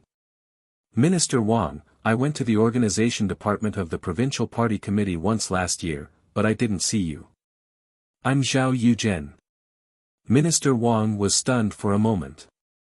Obviously, he didn't remember Zhao Yuzhen, but he still shook hands with him politely and reservedly. Then, he pulled out his hand and said, "Ah, it's you. Hello." Zhao Yuzhen asked excitedly, "Minister Wang, are you also here to attend the opening ceremony of the store today?" Minister Wang asked curiously, "Are you also opening here?" Zhao Yuzhen was stunned for a moment. "Also? What do you mean by opening here? Minister Wang, aren't you here to attend the opening ceremony of my store?" Minister Wang chuckled. "I'm sorry, I'm here to attend the opening ceremony of the store opposite you." As he spoke, he turned around, bent down to open the car door, and took out a gift bag. He walked up to Li Yundong and said with a smile, "Are you Li Yundong?" Li Yundong was at a loss. He stood there in a daze and answered, "Yes, I am." Minister Wang held the gift bag with both hands and said with a smile, "I heard that your store is opening, so I specially bought a small gift. Please don't think it's too shabby." Li Yundong was stunned. He thought to himself, "Who is this person? I don't know him. Is he really not mistaken?" Zhou Qin, who was standing to one side, saw that Li Yundong was in a daze and didn't know how to accept the gift. She hurried over, took the gift with both hands, and said with a smile, "Uncle Wang, you've gained weight again." Minister Wang had frowned when he saw that Li Yundong hadn't accepted the gift, but when he saw Zhou Qin, he immediately smiled enthusiastically and said, Qin, you've become more beautiful." TSK, a girl really changes 18 times before she reaches womanhood. Good. Zhou Qin greeted Minister Wang with a smile. Her eyes quickly swept around, only to see that the people around were all staring at her in shock. She secretly nudged Li Yundong with her elbow and said in a low voice, "Are you stupid? Hurry up and greet them." Only then did Li Yundong realize that this was most likely a senior official of the provincial party committee who had come because of Zhou Qin. Li Yundong smiled and said to Minister Wang, "Please come in." Chao Yi, Shibwa of the Fox Zen School, hurriedly said, "I'll take you upstairs." As she spoke, she turned around and led the way, leading Minister Wang upstairs. Lu Feier blinked at this scene and said softly, "This Li Yundong has some background." Her words made Chao Kefi and Yin Mengfan, who were next to her, tremble at the same time. Both of them were smart people, and they immediately realized the political meaning behind this matter. Yin Mengfan and Chao Kefi looked at each other and whispered in horror, "Has Zhou Keqiang recovered?" At this time, Minister Wang poked his head out from the stairs on the second floor and said with a smile, "I forgot to drive the car away. I came out in a hurry and didn't bring a driver with me. Who will help me park the car?" Zhou Qin smiled and said, "Uncle Wang, let me do it." Chao Kefi shivered and thought to herself, "Oh my God, I actually asked Zhou Qin to park the car for me just now. Damn it." She quickly smiled at Zhou Qin and said, "Zhou Qin, let me do it. I was embarrassed to ask you to park the car just now. It just so happens that you're needed here. Don't be so busy." Zhou Qin smiled slightly and gave Chao Kefi a meaningful look. She didn't stop her. Li Yundong didn't react at all. He watched Chao Kefi drive away and whispered to Zhou Qin, "Hey, I don't know him. Why did he come to celebrate with me? Did you invite him?" The corners of Zhou Qin's mouth curled up slightly. She shook her head and said with a smile, "I didn't invite him. He came by himself." Li Yundong glared at her and said, "I don't believe you." Zhou Qin smiled and said, "I really didn't invite him. If I lie, I'll be struck by lightning." Li Yundong looked at her with a strange expression and said, "Forget it, you don't have to make such a harsh oath. I believe you. But who is this guy?" Zhou Qin whispered, "Wang Ku, the minister of the organization department of the provincial party committee." Li Yundong frowned and was about to speak when he saw another car driving over. It also had the license plate of the provincial party committee. The driver got out of the car and opened the door. A slightly bald middle-aged man got out of the car, holding a delicate gift box in his hand. He glanced around and saw Li Yundong. He was slightly stunned, but when he saw Zhou Qin, a smile immediately appeared on his face and he went up to her. At this time, Zhao Yuzhen, who was across the street, almost stared out of his eyes. He recognized the middle-aged man and said, "Isn't this Director Zhang of the Provincial Department of Sanity? Why is he here?" For a moment, Zhao Yogan's expression was uncertain. He was surprised and envious, and his eyes were so jealous that they almost popped out. He couldn't understand why such a senior official would attend the opening ceremony of a young man like Li Yundong.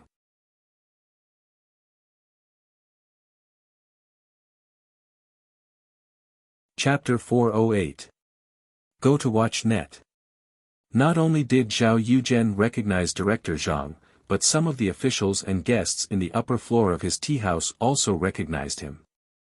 An official by the window whispered, "The head of the organization department of the provincial party committee is here, and the head of the department of sanity is here." Amazing! 2 senior cadres came down at once. What's the background of this opponent? Although Mayor Zheng had been sitting calmly, he was also a little worried in his heart. He thought to himself, should I go to the opposite side and say hello? He was listening to the officials next to him count the guests opposite. One of them said, "Hey, look, it's the car of the provincial party committee. Wow, there's a gold star on his shoulder. Is he a major general? Hey, isn't that Major General Luo?" When Mayor Zheng heard this, he couldn't help but be slightly moved. He thought to himself, he also has a background in the army. Amazing. Hey, here they come again. This is the car of the Provincial Commission for Discipline Inspection. And behind them is the car of the Provincial Department of Cultural Affairs. Why are there so many provincial officials here? Who the hell are they? As the official cars passed by the door of Li Yunyang's teahouse one after another, the guests sitting high in Zhao Yogan's teahouse couldn't sit still.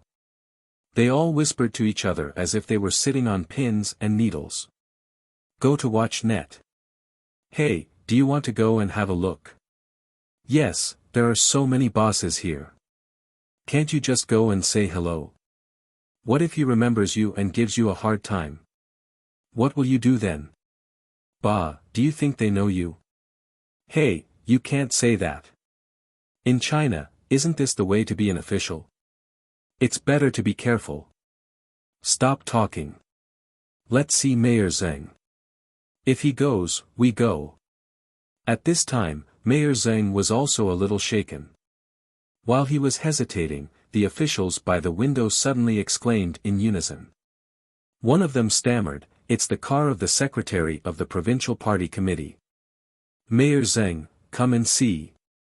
At this time, Mayor Zheng could no longer sit still. He stood up, walked to the window, and looked out. Suddenly, he gasped. He saw a middle-aged man in a gray Chinese tunic suit, with some white hair at his temples. This middle-aged man had a dignified face. It was Li Yuanbo, the secretary of the Provincial Party Committee. It really is Secretary Li. Mayor Zheng turned his head and ran downstairs. After running a few steps, he steadied his footsteps and straightened his clothes before quickly walking down the stairs. When the other officials saw Mayor Zheng take the lead, they also looked at each other, got up, and went downstairs. The guests upstairs were not only officials in Tiannan City, but also some business celebrities and second-tier stars in the film and television industry like Wang Li. When they saw Mayor Zheng rush downstairs, they were a little hesitant, wondering if they should go downstairs to take a look. Especially Wang Li. Originally, when she appeared, she immediately attracted everyone's attention. After all, even 100 officials couldn't compare to a movie celebrity. But not long after, Lu Feier actually appeared on the opposite side, and she was immediately defeated. How could she not hate and be jealous? But at the same time, she was very curious. What was the background of the other side?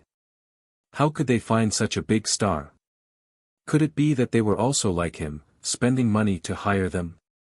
But Lu Feier was such a big star. Why would she come to such a small store? Didn't they say that she was a socialite from a wealthy family? Why was she short of money?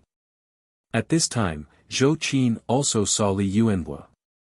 She was very surprised and said, "Uncle Li, why are you here?" Li Yuanbo chuckled and said, "What? Can't an old man like me come? Do you dislike me? Well, I'll go."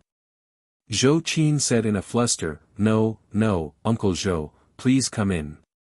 I didn't mean that."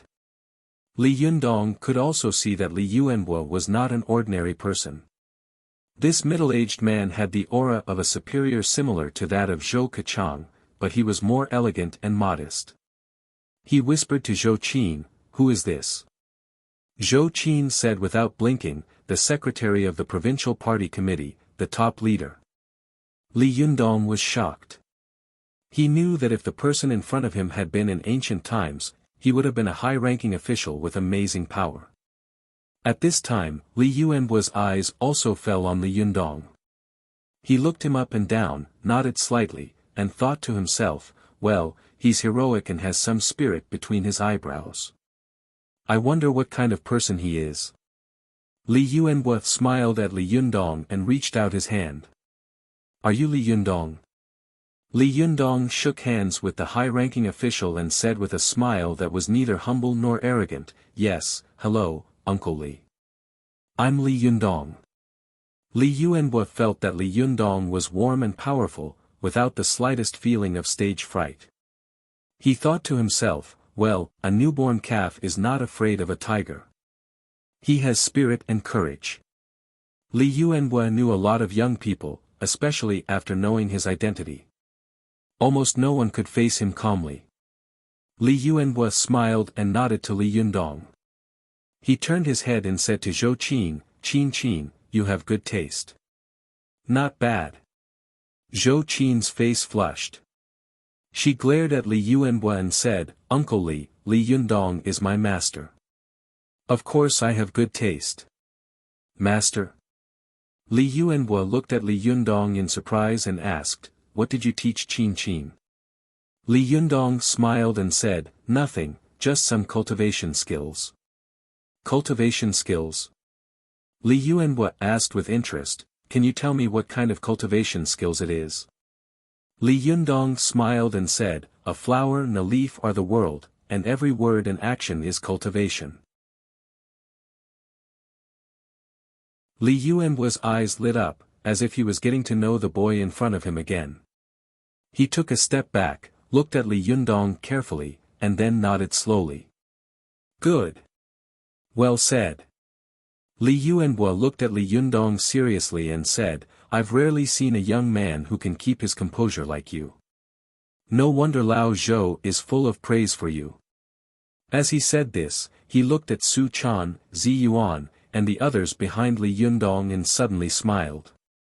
He said that you are good at everything, but you are a little unlucky, which is not very good. After that, he laughed heartily, and his voice was straightforward and cheerful. Seeing that Li Yuanhua was standing at the door and talking endlessly, refusing to go in, Zhou Qin hurriedly came over and grabbed his arm, saying, Uncle Li, are you finished? The people behind can't get in. Li Yuanhua looked back and saw that there were indeed a few cars behind them, unable to get in. However, when they saw that the car in front of them was the number 1 car of the provincial party committee, they didn't dare to press the horn to urge them. They could only obediently block the way, not daring to make a sound. Li Yuanhua couldn't help laughing. Okay, let's go in and talk. Just as he was about to move, he heard a surprised and anxious voice behind him. Secretary Li, please wait. Li Yuanhua frowned secretly. He looked back and saw Mayor Zheng of Tiannan City trotting toward him. Mayor Zheng's previous restraint was gone. His face was full of excitement, and he rushed forward, stretched out his hands, held Li Yuanhua's hand, and shook it hard. Secretary Li, why didn't you tell us in advance that you were coming to Tiannan City? We didn't even entertain you when you came. How can we, your subordinates, stand this? With a polite and reserved smile on his face, Li Yuanhua chuckled and said, it turns out to be Zheng. You don't have to be so polite. Mayor Zheng said excitedly, no. Secretary Li is so busy, but you still took the time to come to our Tiannan City to guide the work. This is our city's. Li Yuanhua didn't wait for him to finish and interrupted him. Zheng, you've said too much. I came out incognito today. I'm neither here to inspect the work nor to guide the work. I'm just here to attend the opening ceremony of a young man. Mayor Zheng looked at Li Yundong and said with a smile, I could tell at a glance that this young man was talented and had an extraordinary bearing. Now that I see it, he is indeed not an ordinary person. Li Yundong smiled slightly. He didn't expose Mayor Zheng's words, but just shook hands with him politely and said with a smile, Mayor Zheng, you flatter me. Li Yuanhua chuckled and asked Mayor Zheng, Zheng, where do you eat? Mayor Zheng shivered and immediately said with a smile, of course, wherever the leader is, we, as subordinates, will be. Li Yuanhua smiled at Li Yundong and said, Shao Li, do you have so many seats here? Li Yundong said without hesitation, yes, of course. Then, he turned his head and said to Su Chan and the others, go and tidy up the tables. Su Chan sighed, then turned around and went upstairs with the little foxes. Zi Yuan, who was standing to one side, tugged at Li Yundong's sleeve and whispered, there are a lot of people. We didn't expect so many people at the beginning. I'm afraid there won't be enough tables. Li Yundong smiled bitterly and said, are we going to drive people out? Zi Yuan pondered for a moment. Suddenly, the corners of her mouth curled up and she winked at Li Yundong, motioning for him to look outside. Li Yundong followed Zi Yuan's gaze and looked out, only to see Zhao Yuzhen standing at the door of the shop in a daze, his eyes staring straight like a statue. Li Yundong asked in confusion, "What's wrong?" Zi Yuan smiled and said, "There are a lot of tables over there." Li Yundong couldn't help laughing. "No way. Would he be willing to lend them?" Zi Yuan chuckled and said, "Would he dare not to?" Li Yundong laughed and said, "You're ruthless enough to take drastic measures. But that will offend him to death." Zi Yuan smiled faintly and said, "He's finished. Don't you know that it's human nature to push a wall when it's down?" After she finished speaking, she saw almost every respectable person in Zhao Yogan's tea house rushing out. They wanted to go up to Li Yuanhua and say hello to him. Even if they didn't speak, it would be good to show their faces in front of him. But at this time, the smile on Li Yuanhua's face had disappeared. His face was dignified, making people afraid to approach him. He said to Zhou Qin, who was next to him, "Qin, your father asked me to tell you that he has already taken office and can't come to celebrate the opening ceremony of you and Li Yundong, so he asked me to send you a gift. I've said so much just now that I've forgotten it." As soon as he said this, the people around him were shocked and thought to themselves, "Sure enough, Zhou Keqiang has risen again. The Zhou family has turned over a new leaf. No wonder so many high-ranking officials and nobles have come." As Li Yuanhua spoke, his driver next to him was very clever and handed him 2 red envelopes with gold characters. Li Yuanhua took them and solemnly handed them to Li Yundong, saying, "This is a little token of our appreciation. Please don't dislike it. The gift is light, but the meaning is heavy." Li Yundong looked at the 2 red envelopes and hesitated for a moment. "Are you kidding me? The secretary of the provincial party committee is giving me a red envelope? Are you kidding me?" Seeing that Li Yundong didn't take them, the people around him immediately cursed in their hearts, "Damn it, others don't even have a chance to get close to the secretary of the provincial party committee. You're putting on airs." Seeing this, Zhou Qin quickly tugged at Li Yundong's clothes secretly. Only then did Li Yundong take it with both hands and say with a smile, "Secretary Li, please come in." Li Yuanhua chuckled and stepped inside. Mayor Zheng wanted to follow him in, but as soon as he took a step, he suddenly remembered that he was empty-handed. How could he enter the other party's door without any gifts? Mayor Zheng quickly turned around and called his driver. The driver quickly took a gift box out of the car and handed it to Mayor Zheng. Mayor Zheng secretly wiped his sweat and thought to himself, "Fortunately, there are some gifts from my subordinates in the car. Otherwise, today would be embarrassing." Mayor Zheng held the gift in front of Li Yundong and said with a smile, "Little brother, please don't dislike it." Seeing that a dignified mayor was actually offering a gift with both hands, Li Yundong laughed in his heart, but he didn't make things difficult for him. He just smiled and said, "I don't dare. It's an honor for Mayor Zheng to come here. Please come in." Mayor Zheng was still a little nervous. He had been in the officialdom all year round. How could he not see the dirty relationship between Zhao Yuzhen and Li Yundong? He was afraid that he would be hated by this mysterious young man because he had taken the wrong side, but now it seemed that he was very magnanimous. Mayor Zheng was overjoyed and thought to himself, "This young man is really smart. Not bad, not bad." Mayor Zheng walked inside with a smile. Zhao Yuzhen, who was outside the shop, looked at him eagerly. He stretched his neck, but Mayor Zheng didn't look back. Zhao Yogan's heart was bleeding with hatred, but he hated Mayor Zheng's ruthlessness. He didn't dare to hate Li Yundong anymore. At this time, he had completely understood that he had kicked an iron plate this time. He had provoked someone he absolutely couldn't afford to provoke. In Zhao Yogan's mind, he was thinking about a few questions over and over again. Why did the Zhou family suddenly change its situation overnight? Why did I provoke Li Yundong? In China, offending an official was more terrible than offending the king of hell, especially a local businessman like him. Unless he could abandon his family and run away, it would be easier for them to kill him than to crush an ant. The more Zhao Yuzhen thought about it, the colder and more afraid he became. Although the sun was shining high above his head, he felt as if he were in an ice cellar, and his whole body was extremely cold.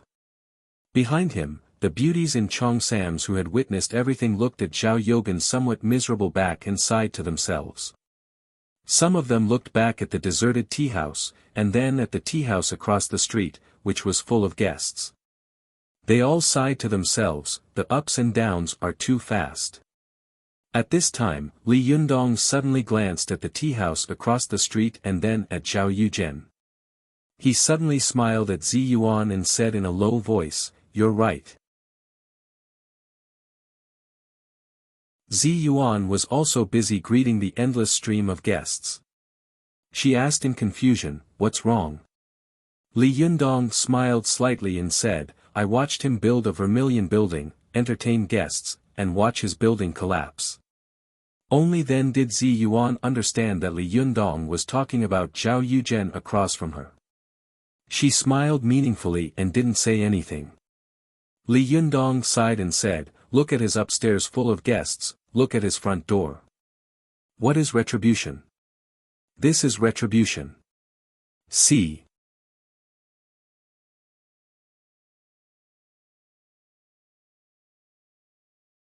Chapter 409. Go to watch net. Zhao Yuzhen stood there in a daze with remorse, but Li Yundong was so busy at the door that he was out of breath. Especially after the governor visited Li Yundong's shop, the news spread throughout the officialdom of Tiannan City in an instant. Almost all the officials were driving to Li Yundong's shop. For a time, there was a lot of traffic in front of Li Yundong's shop. Li Yundong just nodded and smiled, but his cheeks were a little sore. Watch net. 7 K.O.M. Su Chan and the others' hands were a little weak after receiving so many gifts. At first, they were excited, then numb, and then even a little impatient. The little girl muttered, "Where should we put so many things?" At the side, Chow Kefi covered her mouth and laughed, "If it really doesn't work, just pile them in my car first." Su Chan turned around and looked at the mountain of gifts. Then, she sighed and said, "Fine. This is the only way." Chow Kefi said with a smile, "Come on, it was quiet just now. Isn't it good that it's lively now?" Only then did Su Chan laugh. She raised her head proudly and said, "Humph, my Yundong is the best." Lu Feier suddenly came up to Chow Kefi and whispered, "Sister Chow, shall we sit down? If you don't take a seat now, there won't be any seats left." Only then did Chow Kefi realize that the upper floor was already full of people. There was a hubbub of voices, and the sounds of officials greeting and cozying up to each other could be heard everywhere. She secretly covered her mouth and laughed. "Li Yundong, how is this a tea house? This is clearly a restaurant." Lu Feier also whispered, "This Li Yundong has a very strong background. Almost half of the officials of Tiannan City, the provincial party committee, and the provincial government are here. It's so scary." Chow Kefi quietly pointed at Zhou Qin and whispered, "You don't know her, do you?" Lu Feier also noticed Zhou Qin, a girl with extraordinary temperament and excellent appearance.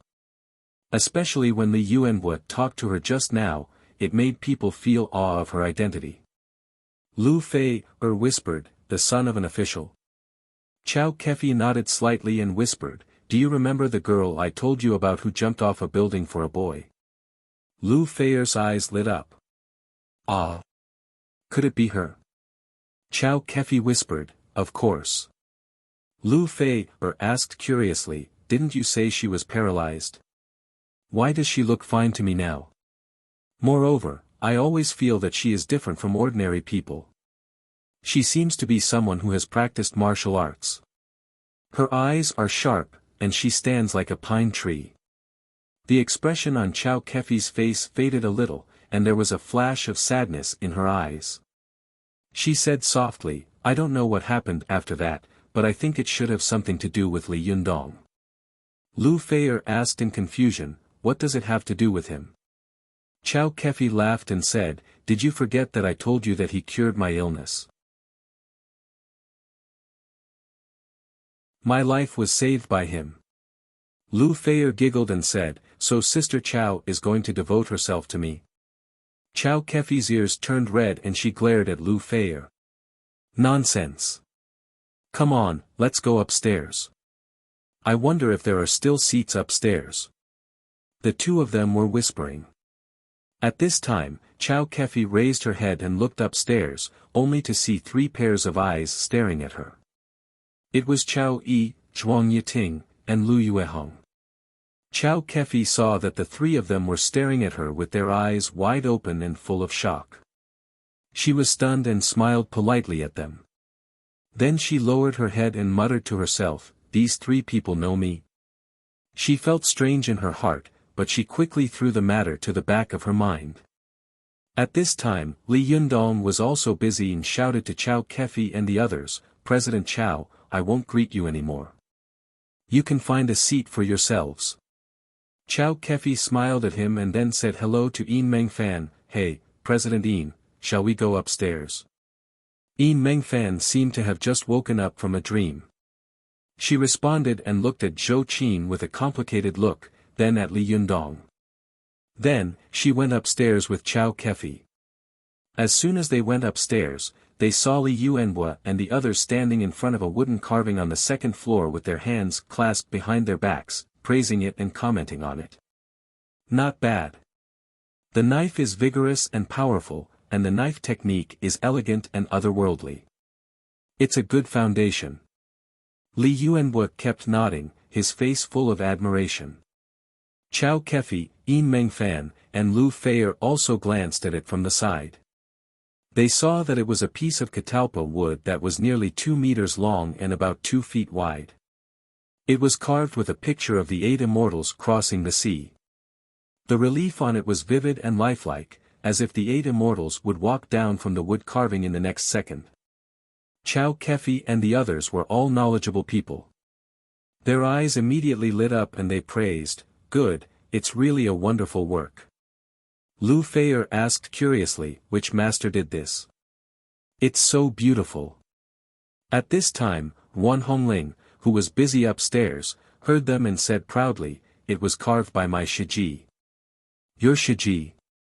Li Yuanhua, Chow Kefi, and the others all turned to look at her. Wan Hongling did not have stage fright at all. She said, yes, is there anything strange about it? Li Yuanhua smiled and said, who is your Shiji? Can you introduce me to her? This is the work of a master. It's amazing. It's really amazing. Wan Hongling glanced downstairs, pointed to Zi Yuan, who was standing side by side with Li Yunyang, and said, there, that's her. Li Yuanhua looked down and was shocked. She's so young and so beautiful. How long did she carve it? 1 year. Half a year. Wan Hongling proudly raised a finger and said, 1 day. 1 day. Li Yuanhua laughed. He shook his head and smiled without saying a word. Obviously, he didn't believe Wan Hongling's words. The surrounding officials also laughed and said, little sister, our secretary Li is an expert in this field. You have to prepare a draft when you're bragging. Wan Hongling glared at the person who had spoken. Who's bragging? This shop was renovated by us in half a month. If you don't believe me, you can check it out. Half a month? Li Yuanhua and the others were slightly shocked and couldn't help looking around. It can be renovated in half a month? Someone looked at the paint on the table and asked worriedly, little sister, is the paint dry? Some of the paint is poisonous and needs to be left for a while before it can be used. Wan Hongling snorted. We don't need these things. These are all highly polished, and we polish them ourselves. The relief you're looking at is the same. This time, everyone was shocked. Li Yuanhua exclaimed, "How did you manage to complete such a large project in half a month?" Wan Hongling was stunned when she heard this. She thought to herself, "I can't tell you that this wood carving was carved by Sister Zi Yuan with a magical item and polished by my magical item, can I?" Wan Hongling rolled her eyes and pointed to Li Yunyang downstairs. "You can ask him. He's the owner. He led us to decorate this shop by ourselves." Li Yuanhua was surprised. "Oh. Xiao Li decorated it by himself. Does he even know how to do this?" Wan Hongling snorted. "He doesn't understand. He's forcing us to do things beyond our abilities. He's making us work so hard every day." This sentence was very ambiguous, and some people couldn't help showing strange smiles on their faces. However, Li Yuanhua was here, so they didn't dare to say anything. They just exchanged very ambiguous glances in private. Li Yuanhua glanced at Li Yunyang, nodded, and praised, "Not bad. You did it yourself and started from scratch. Very good." Then, he turned to Mayor Zheng and said, "Little Zheng, our government should encourage such young people to start their own businesses." Mayor Zheng nodded and said with a smile, "Yes, we will definitely support you."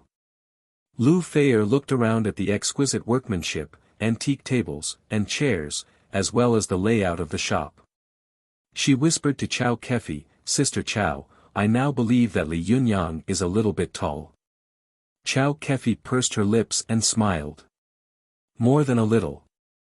Yin Mengfan, who had been silent all this time, nudged her and said in a low voice, "Don't stand there and talk. Hurry up and find a place to sit." Chao Kefi looked up and suddenly smiled bitterly. "There are no seats left. They're all full." Yin Mengfan also glared at Chao Kefi and complained, "You're the one standing and talking. I saw an empty seat just now."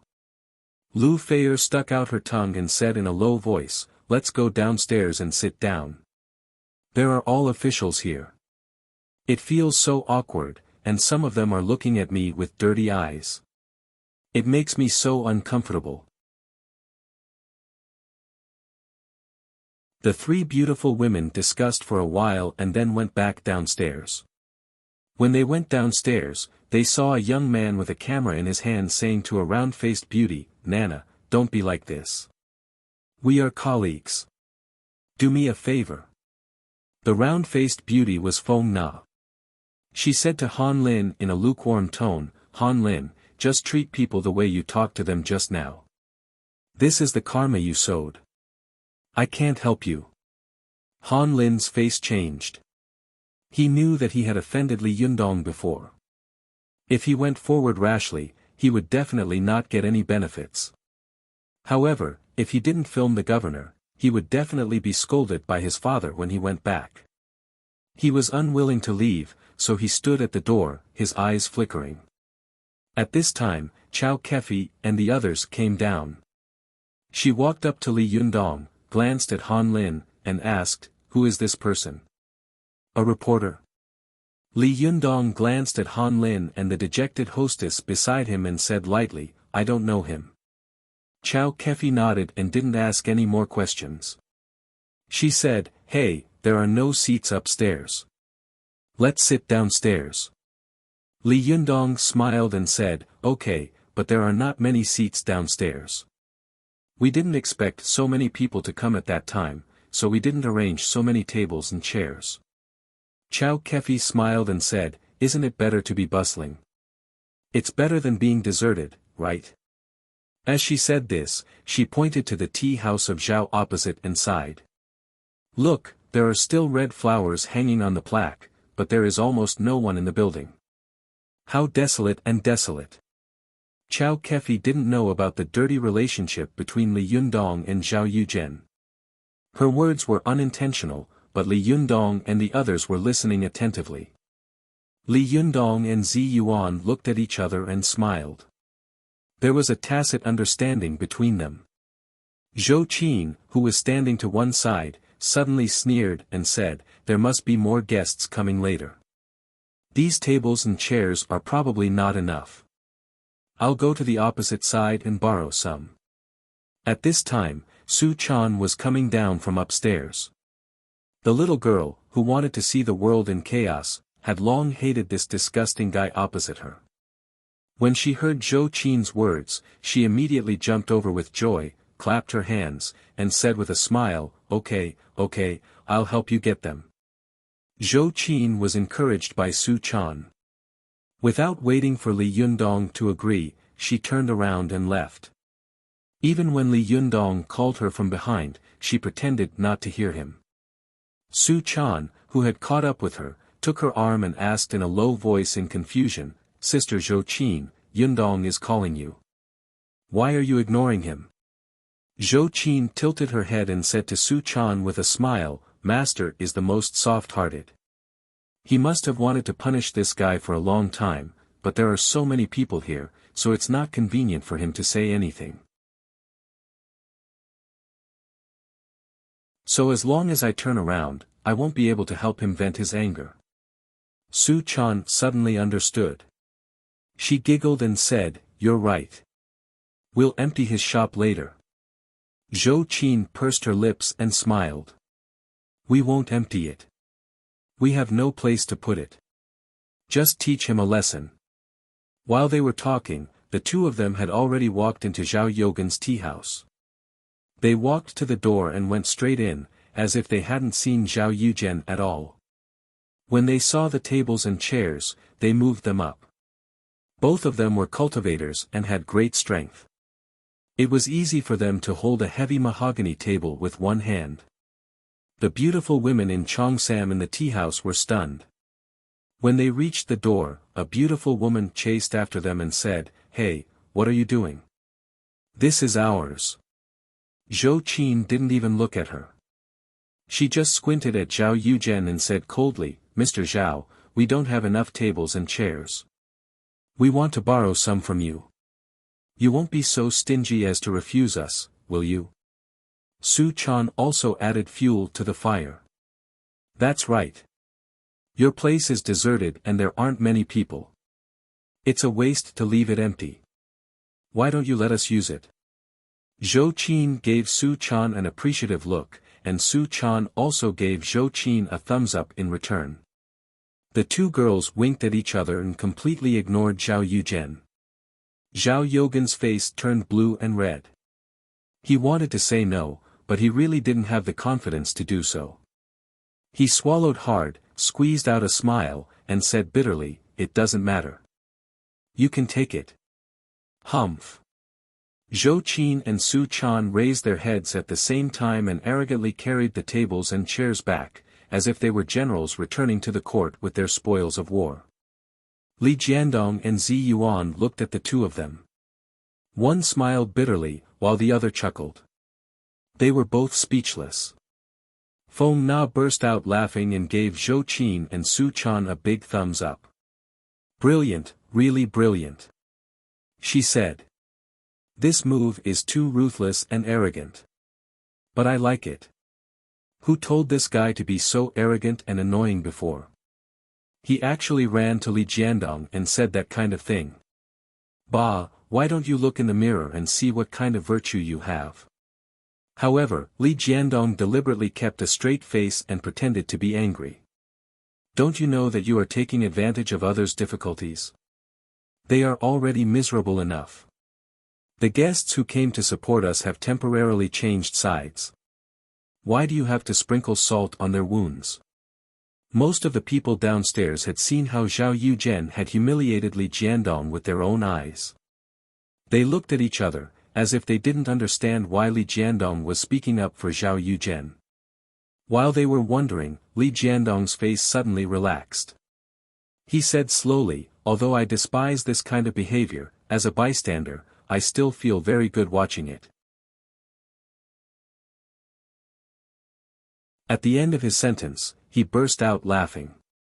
Zhou Qin and Su Chan looked at each other and smiled. They carried the tables and chairs inside valiantly and energetically. The other students of Tiannan University who had come with Cheng Cheng also went to help, laughing. Feng Na scolded Li Jiandong with a smile. Li Jiandong, what you said just now was really unkind. Do you mean that you are the good guy, and Zhou Qin and Su Chan are the bad guys? Zhao Yuzhen, who was sitting opposite, clearly heard Feng Na's words. He felt as if his heart was being squeezed fiercely, and a stuffy feeling was suffocating in his chest, making him so uncomfortable that he could hardly breathe. He was angry, afraid, hateful, and wronged. As the boss of a company, how could he be humiliated like this? How could he bear it? It was bad enough that the other party had stolen his limelight, but he had even stolen his guests. Not to mention the guests, they even wanted to take away the tables and chairs in his shop. This was not the way to bully others. The more Zhao Yuzhen thought about it, the more painful and sad he became. Finally, he couldn't help but howl. Hearing Feng Na's words, Li Jiandong chuckled. Just as he was about to speak, he suddenly heard Zhao Yuzhen cry. He turned his head and saw Zhao Yuzhen kneeling on the street with tears streaming down his face. He cried loudly, "Oh my God, I've seen bullies, but I've never seen such a bully."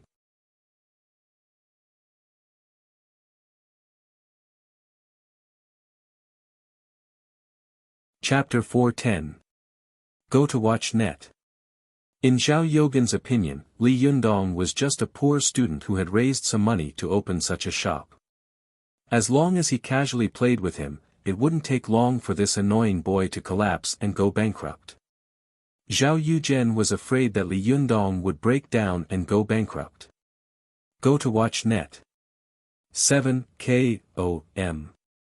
It was out of this mentality that the waiters Zhao Yuzhen hired were all beautiful women with high salaries that made people envious. At first, these beauties in Cheongsam thought that they had met a generous boss, especially when the opening ceremony had been very lively and glorious. Just now, the tea house of Zhao had been full of friends and it had been very lively. The mayor had also come in person. Naturally, they felt honored and proud, so they walked with their heads held high. But for some reason, after their boss ran over to the other side and threw some harsh words at them, the whole situation changed. Their side, which was full of friends, suddenly became deserted, and the other side, which was deserted, suddenly became a boiling cauldron of voices. This was the ups and downs of life. The beauties in Cheongsam felt that their shop had been robbed of the limelight by the other side, which was already very embarrassing and depressing. There was probably nothing more embarrassing and depressing in life than being suppressed by the other side. But soon, something even more depressing happened. The other side actually came to their shop to move tables and chairs, as if they were moving their own things. This was equivalent to a prostitute being prostituted. Not only did the customer not pay, but he also robbed the prostitute. This was 2F** king ridiculous. But soon, the beauties in Cheongsam found that the most embarrassing thing was not that they were robbed after being prostituted, but that their boss was kneeling on the street and crying loudly. At this time, the beauties in Cheongsam almost broke down. Some of them even whispered in private, "Is the opposite side still hiring waiters? I want to go there." "Me too. It's so embarrassing to stay here. The boss opposite is young and handsome, and he has such a strong background.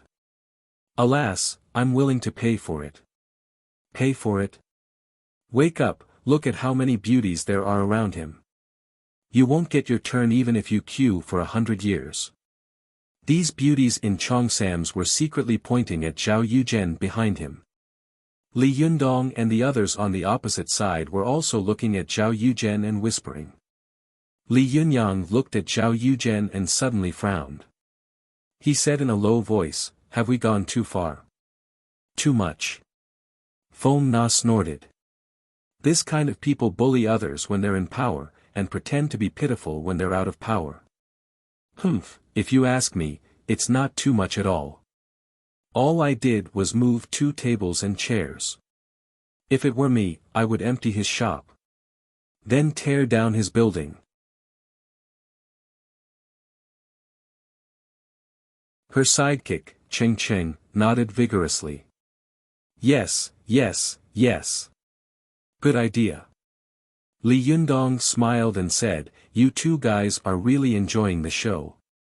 Zi Yuan also smiled and said, yes, this guy is finished. There's no need to deal with him anymore. Aren't you afraid of lowering your own status? Moreover, where it is possible to let people off, one should forgive and forget. At this time, Zhou Qin and Su Chan, who had put down the table and chairs, also came over.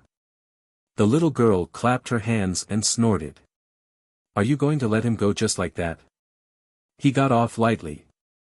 This guy has been going against us for more than 10 days. A smile appeared at the corner of Zhou Qin's mouth. It doesn't matter.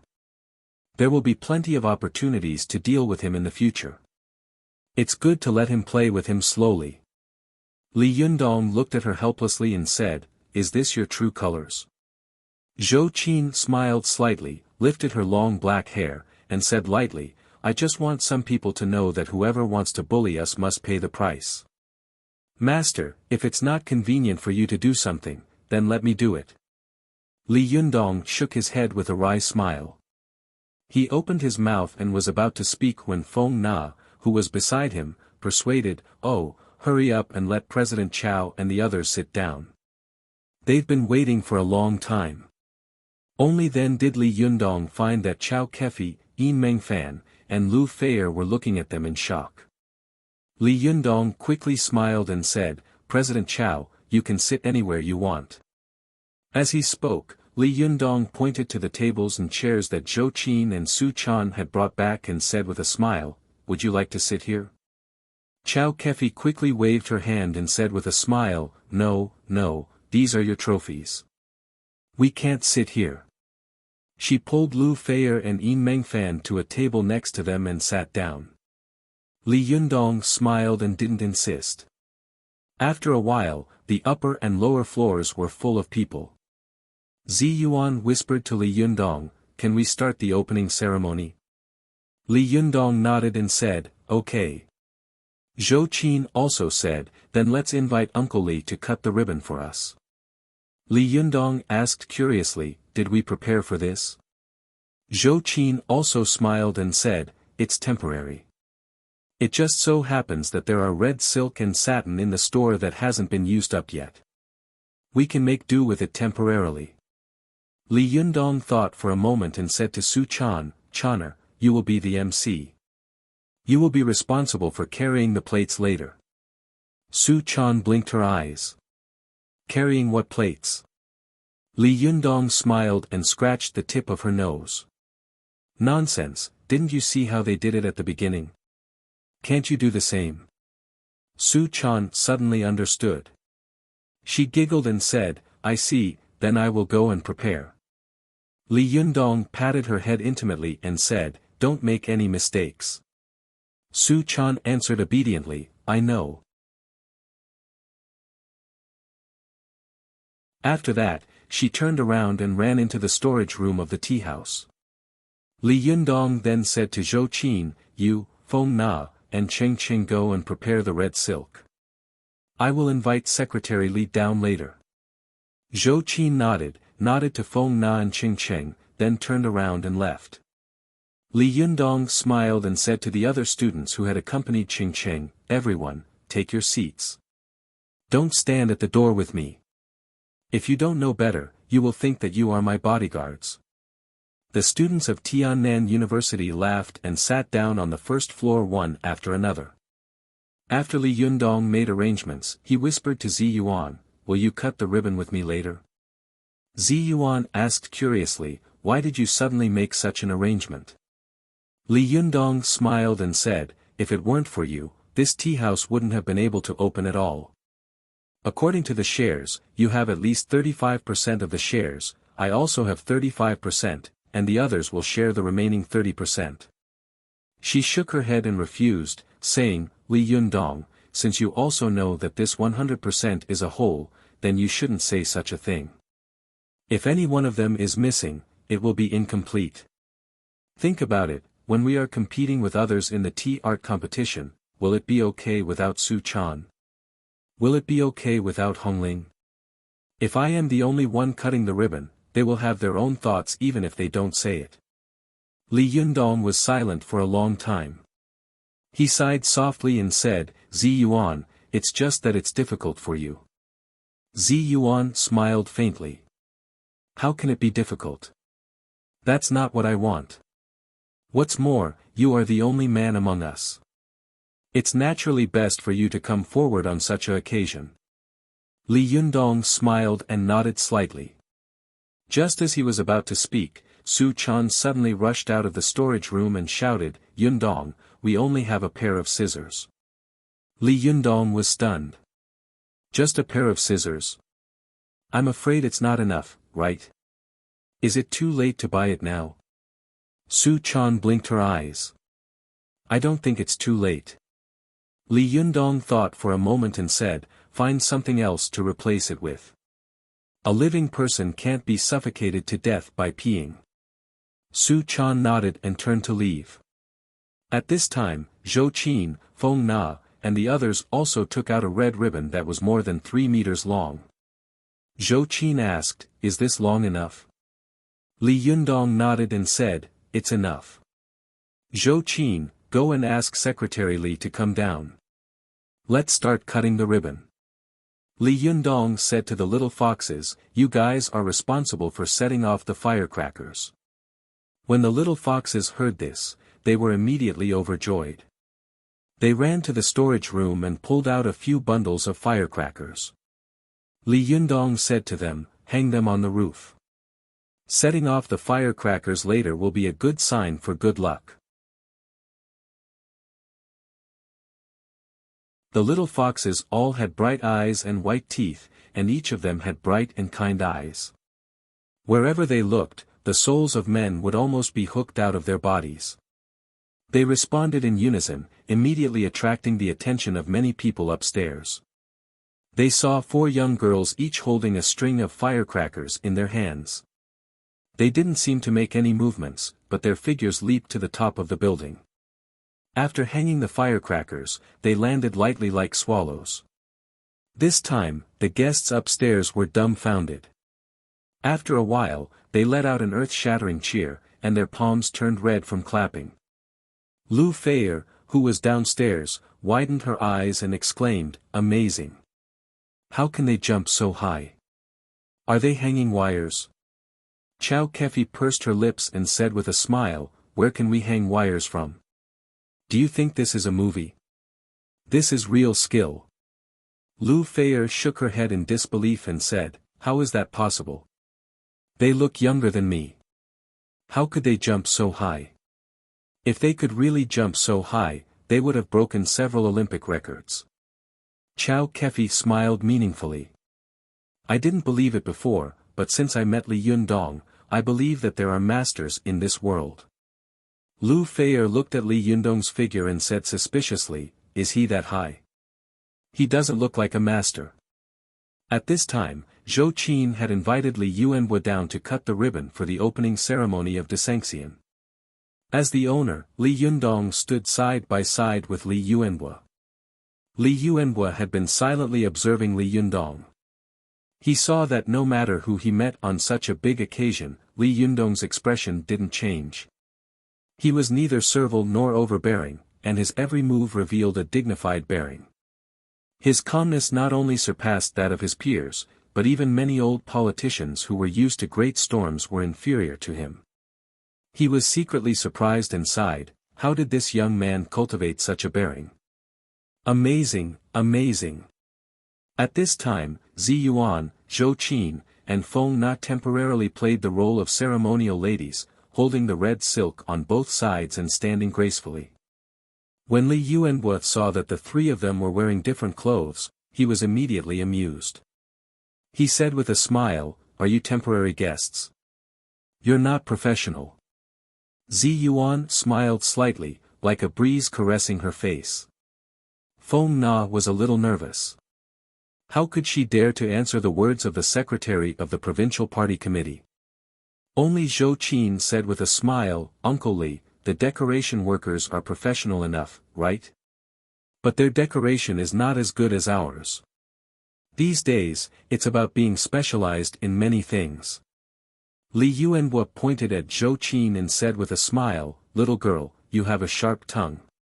Then, he said to Li Yundong with a smile, "Xiao Li, you want me to cut the ribbon, but where are the scissors?" Li Yundong smiled bitterly and said, "I'll be right there." Then, he turned his head and shouted into the storage room, "Su Chan. Have you found it?" I'm coming, I'm coming." Before Su Chan appeared, her voice floated out from inside. Not long after, she hurried out with a plate covered with 2 pieces of red cloth. Li Yuanhua saw that Su Chan was beautiful and charming, especially when she was in a hurry. He couldn't help laughing and said, "What a beautiful girl. Don't worry, don't fall." Su Chan glanced at Li Yuanhua and smiled.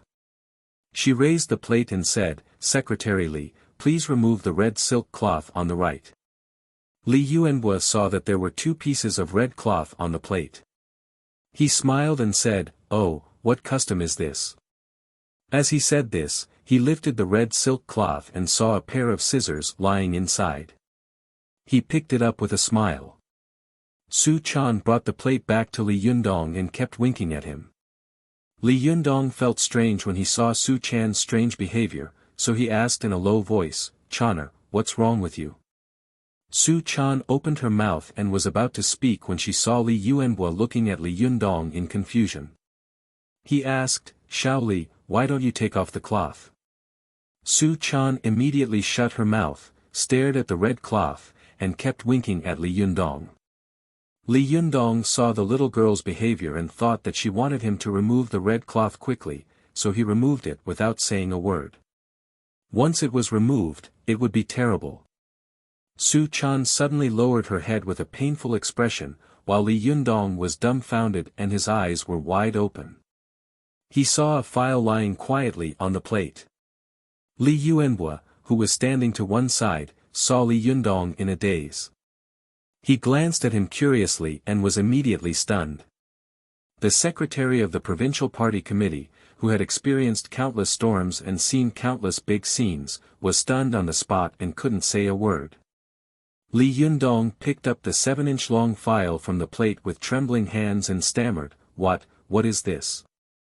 Su Chan lowered her head, and her chin almost touched her chest. She said in a muffled voice, "File, file." Li Yundong looked like he was going crazy. "Didn't I ask you to find a replacement? Even a knife would do. What did you find? Can this be used to cut the ribbon?" Su Chan looked up at Li Yundong and muttered in a low voice, "A file is also a knife." Li Yundong almost broke down. He said, "A file is also a knife? Is a kumquat also an orange? Is a onesie steamed bun also a steamed bun?"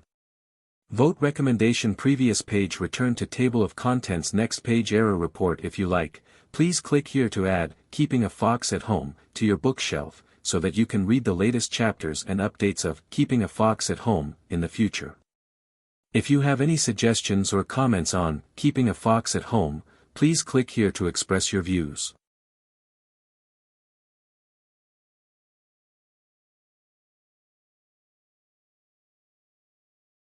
Chapter 411. Go to Watch Net. Zhou Qin, Zi Yuan, and Feng Na, who were serving as the etiquette girls, were embarrassed and wanted to laugh at the same time. Go to Watch Net. 7 KOM. However, they didn't dare to laugh at the scene in front of them, so they had to force themselves to hold it in. All of them looked straight ahead, gritted their teeth, and tightened their faces with bitter and hateful expressions. Li Yundong's classic joke about files and kumquats suddenly made Zhou Qin and Feng Na burst out laughing at the same time, but they quickly held it back. Their faces were tense, and the corners of their mouths twitched. Only Zi Yuan was the calmest. She looked up at the sky with a calm face, but only Wan Hongling, who was the most familiar with her, noticed that Zi Yuan's hand was holding the silk quite hard, and her shoulders were shaking slightly, as if she couldn't help laughing.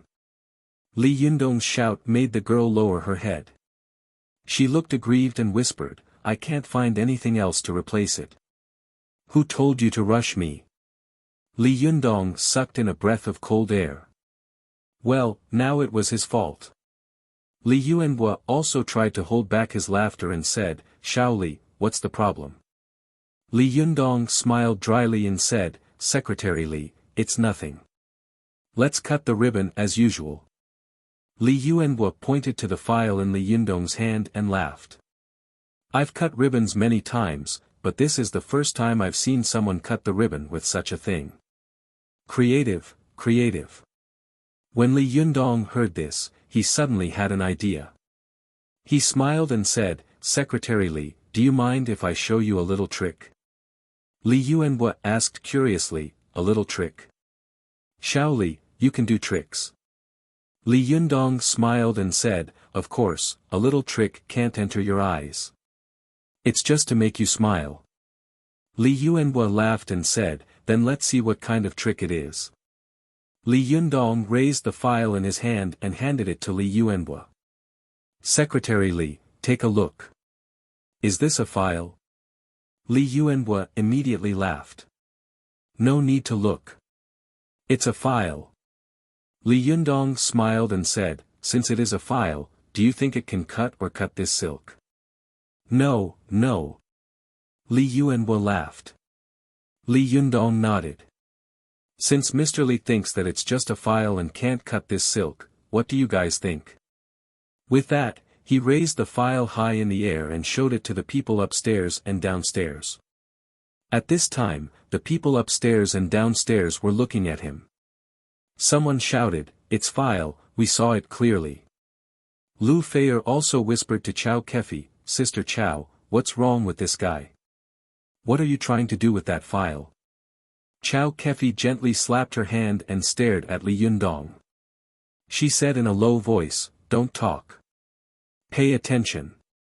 Lu Feier wrinkled her nose and snorted. She opened her eyes wide and looked at Li Yundong seriously.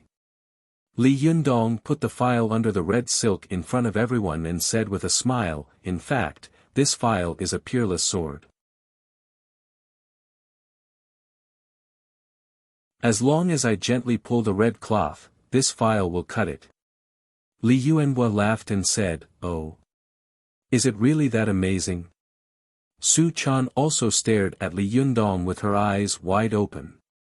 She couldn't figure out what Li Yundong was up to. Not only her, but Zi Yuan, Zhou Qin, Feng Na, and everyone else also held their breath and stared at Li Yundong, wanting to see what kind of trick he was going to perform. They saw Li Yundong holding the file in one hand and the red cloth in the other. He took a deep breath, then suddenly shouted and stamped his foot. The people upstairs and downstairs only felt that Li Yundong's loud shout made them feel a little stuffy and dizzy for a moment. Especially when Li Yundong stamped his foot, the ground trembled slightly. Everyone was caught off guard and was startled. When they came to their senses again, they saw that the red silk in Li Yundong's hand had been cut in two. Li Yuanhua, who was closest to Li Yundong, only felt a blur in front of his eyes. A white light flashed, and the red cloth was cut in two.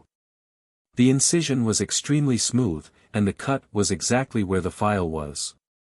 Li Yuanhua stared at the file in Li Yundong's hand for a second or two, then suddenly smiled and said, it is indeed a peerless sword.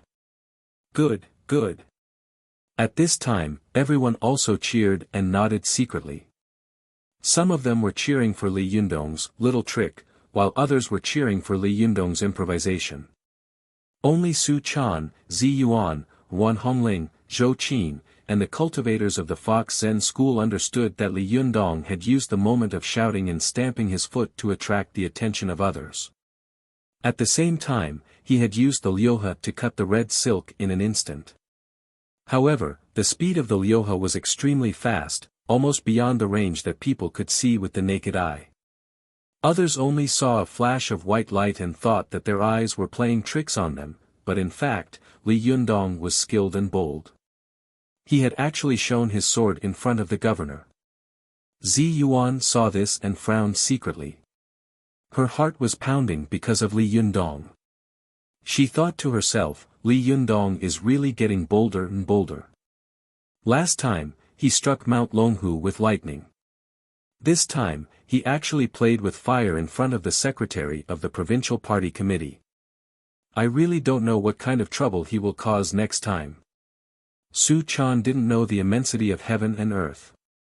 Seeing that Li Yundong had resolved the storm while talking and laughing, she immediately admired Li Yundong to the extreme. She looked at Li Yundong with admiration and said softly, "Master, you are so amazing. I love you so much." Li Yundong glared at her secretly and whispered, "Hurry up and go down." Su Chan blinked and whispered, "Secretary Li hasn't cut the ribbon yet."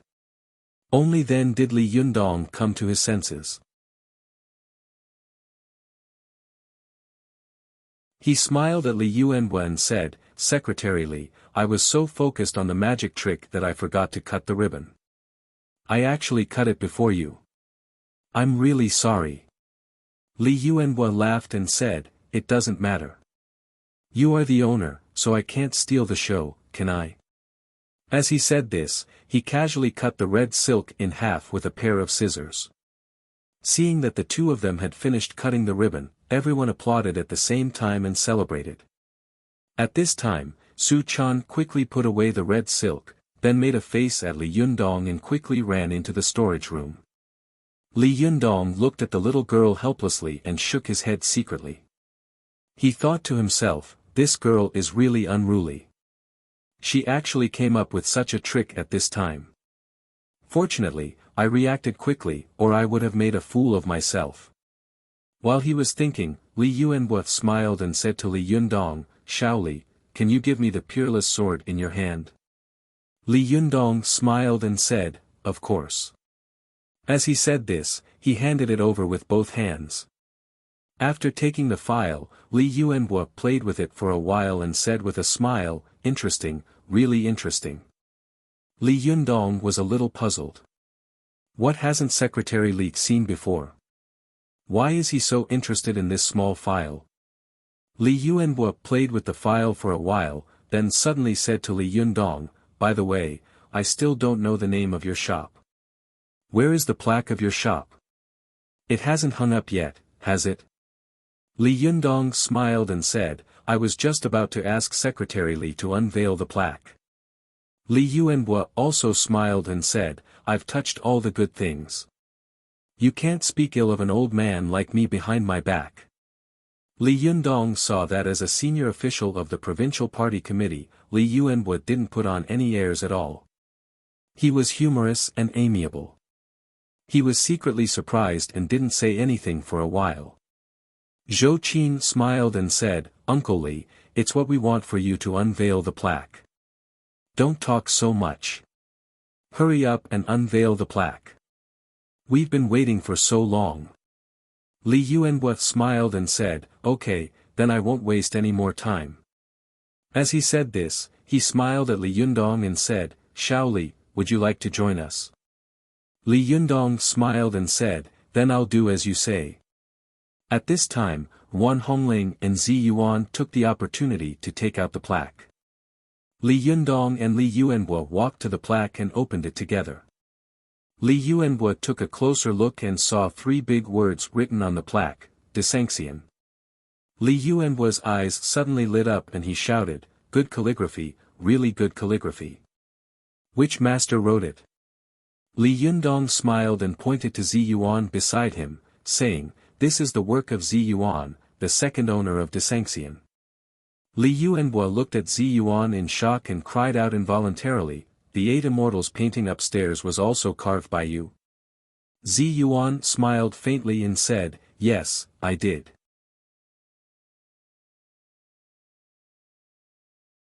Li Yuanhua's eyes widened and he kept shaking his head. "Incredible, it's really incredible. You are so young. How did you practice your kung fu?" Zi Yuan smiled slightly. Her smile was elegant and dignified, like that of Guanyin in the world. It was amazing, but no one dared to offend her in the slightest. She said, "In everything, cultivation is not based on time, but on one's heart. If the heart is there, the kung fu will be there. If the heart is not there, the kung fu will not be there. Li Yuanbo was suddenly moved. He said solemnly, "Well said, Master Zi Yuan. I will remember your words."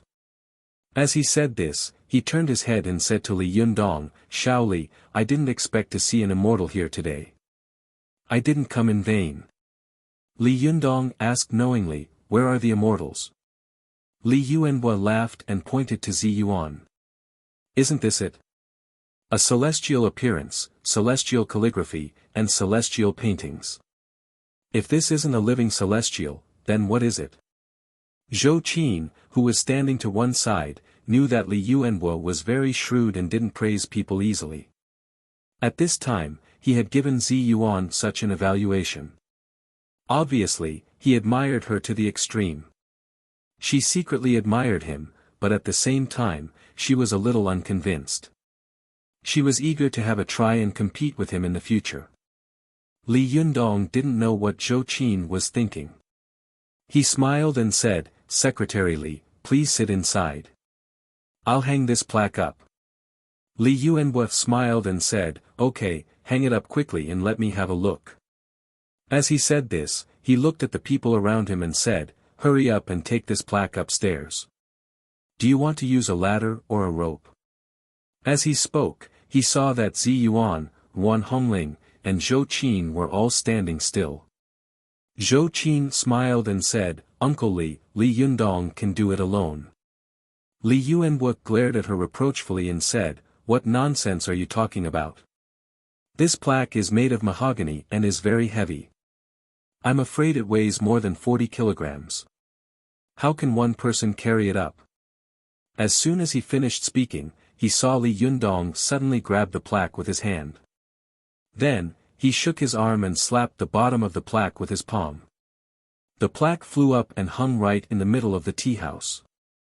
Li Yundong's move was neat and elegant. All the people who saw it immediately cheered. Lu Feier, who was slowly eating snacks, also suddenly widened her eyes and the snacks in her hand fell to the ground. She said while stuttering, "So handsome." Chow Kefi snorted proudly, as if she had been the one who had been in the limelight just now. "That's handsome.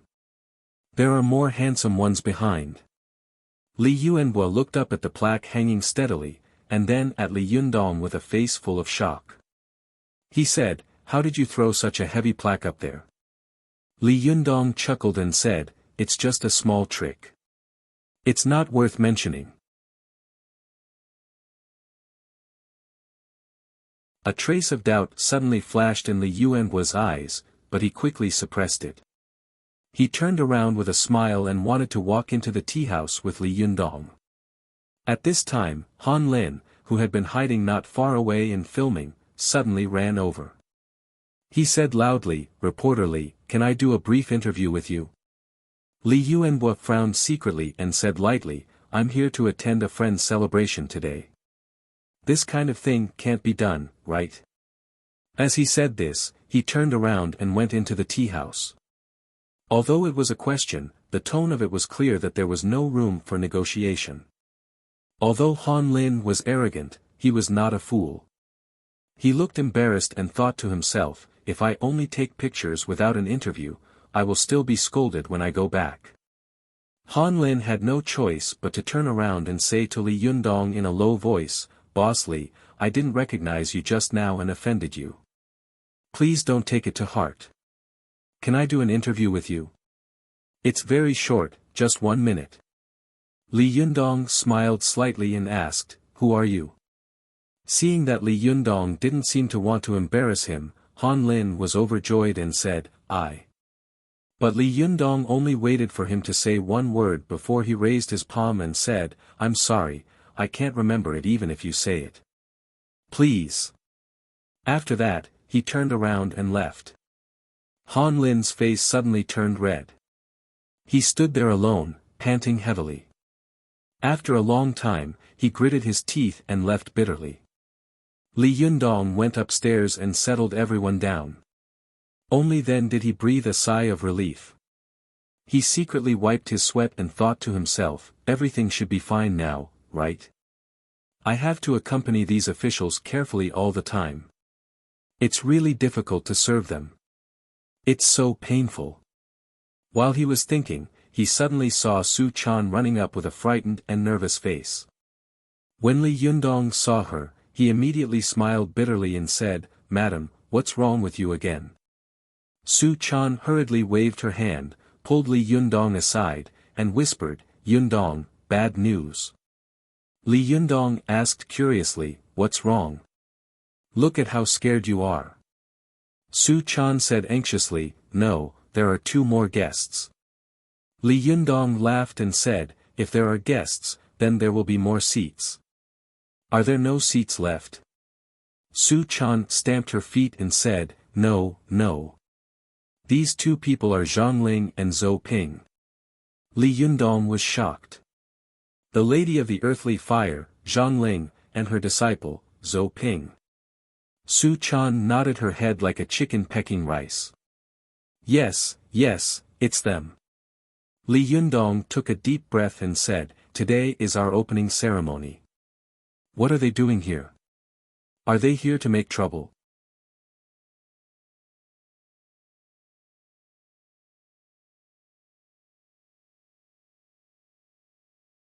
Chapter 412. Go to watch net. Li Yundong and Su Chan quickly went downstairs. Sure enough, they saw Zhou Ping and Zhang Ling standing at the door in their Taoist robes. Li Yundong's heart skipped a beat. He slowed down and walked over slowly. Watch net. 7 KOM. Most of the people sitting in the tea room on the first floor were students, Li Yundong's friends, Lu Feier, and the others. When they saw the 2 Taoist nuns standing at the door, they all turned their heads to look at them curiously. Only Zhou Qin, Zi Yuan, and Wan Hongling looked at them nervously. Lu Feier held a cup of tea and looked at Zhongling and Zhou Ping curiously. She whispered, "Why are there still Taoist priests begging for alms now?" Lu Feier's mind was relatively simple. She didn't notice the vigilance and hostility of Li Yundong, Zi Yuan, Zhou Qin, and the others, but Chao Kefi was a clever person. She keenly captured the smell of gunpowder. Chao Kefi winked at Lu Feier and whispered, "Don't talk, there will be a good show later." Lu Feier asked curiously, "It's just 2 Taoist priests, what's so good about them?" As she spoke in a low voice, she suddenly saw Zhang Ling turn her head and glance at her. This glance was not very sharp, but when it landed on Lu Feier's face, she immediately swallowed all the words she was about to say. Her heart thumped wildly, as if a hand was pressing down on her chest, making it hard for her to breathe. At this time, Li Yundong had already walked downstairs. Feng Na turned her head and saw Li Yundong. She smiled and said, "Li Yundong, there are 2 Taoist priests here to beg alms.